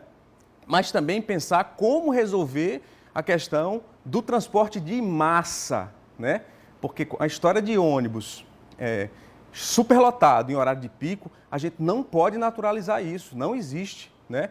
Em vários lugares do mundo você tem, obviamente, ônibus, metrôs, ônibus lotados em horário de pico, mas o serviço tem regularidade, tem pontualidade, você tem condições de se planejar. Aqui a gente não tem. A gente ouve muita reclamação em João Pessoa e Campina, e esse é um desafio gigante para a gestão pública e a gente vai seguir acompanhando, né? Com certeza, Léo. Valeu, Danilo. Um abraço. Obrigado. Hein? Tchau, tchau. Tchau, pessoal. Abraço. E a gente segue agora vendo os comentários dos telespectadores, vocês que sempre participam dos nossos telejornais, enviando mensagens através do nosso WhatsApp, que é o 981819700. Valberto, do bairro de Cruz das Armas. Em algumas escolas particulares, onde o ensino será híbrido, estão exigindo que os alunos adquiram os livros físicos, novos, na própria escola, para poder ter acesso à plataforma. O PROCON poderia esclarecer essas questões? O Valberto está aí preocupado com essa lista do material escolar que está incluindo livros físicos para essas aulas híbridas. Gostaria de saber quando o terminal de integração do Varadouro volta a ser integração como era antes, pois quem paga em dinheiro e entra novamente no terminal, paga novamente em outro e às vezes até o passe de ônibus, dependendo do atraso. Cobra outro valor. Felipe do Jardim Luna está com essa preocupação com relação à integração do bairro do Varadouro, que passou a ser temporal e aí as pessoas que estão lá dentro têm aquele tempo, inclusive para entrar em outro ônibus e aí continuar o seu destino. Ele está falando que os atrasos, inclusive, atrapalham nesse sentido. A gente está vendo também um comentário da Ana, do centro da cidade. Essa lei de que os pais se responsabilizados pelo vandalismo dos filhos nas escolas deveria ter existido há muito tempo, porque tem muitos pais que não dão educação e limite aos seus filhos. A opinião da Ana falando sobre essa lei de Campina Grande, em que os pais serão responsabilizados por qualquer ato que seja feito pelos alunos dentro da escola com relação ao vandalismo, quebrar carteiras, enfim, depredar o patrimônio mesmo da escola municipal. Um absurdo essa demora na entrega dos resultados dos exames de teste rápidos, entre aspas. Tive os sintomas, fiz o teste, já me recuperei. Amanhã fará 15 dias que fiz o exame no PSF do Bessa e nada do resultado. Ainda bem que estou viva para contar a história. Imagina quem não tem a mesma sorte que eu. Leda Diniz, do bairro do Bessa. Além dela, outras pessoas que passam pelo período de quarentena, que ficam em casa resguardadas, com medo de estarem contaminadas, com medo de contaminar outras pessoas da família, pessoas próximas, e às vezes, depois de todo esse tempo, recebem um resultado negativo no exame para a Covid. Meu marido estava se sentindo mal, com tontura a ponto de se segurar nas paredes. Tentou atendimento no Trauminha, mas recebeu orientação de se dirigir à UPA dos Bancários ou do Valentina e dizer que estava com os sintomas de Covid. Nem verificaram pressão ou fizeram teste de glicose nele. Fica aí o registro também dessa telespectadora que mandou mensagem para cá. Acho esses problemas dos testes de Covid que pegou o sistema de surpresa, né? Eu sou a prova viva de que o SUS é ótimo, mas muito mal preparado. Tem 2 anos que estou tentando um teste de catarata e o exame não é agendado. O telespectador aí falando, né, que não é só a questão do teste para a Covid que está atrasando, não. Diversos outros serviços terminam sendo lentos, apesar da qualidade do serviço do SUS que todo mundo conhece. Olha só, o último intervalo do Bom Dia Paraíba e daqui a pouco tem um resumo de notícias com tudo que foi destaque na edição de hoje. Não sai daí não. Olá, Bom Dia Paraíba, volta já. Daqui a pouquinho começa o Bom Dia Brasil. Vamos ver o que é destaque hoje?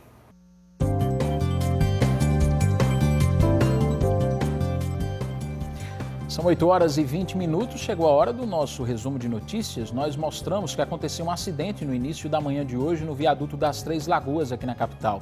A corrente da moto teria se soltado e, com isso, o motociclista se desequilibrou e caiu. Ele foi atendido pelo SAMU, que fez os primeiros socorros e encaminhou a vítima para o Hospital de Trauma, aqui de João Pessoa. O Enem começa dia 17 de janeiro, a prova impressa, e nada melhor do que dar aquela revisada nos assuntos, né não? E ver só a chance que você tem de participar de um aulão gratuito e online.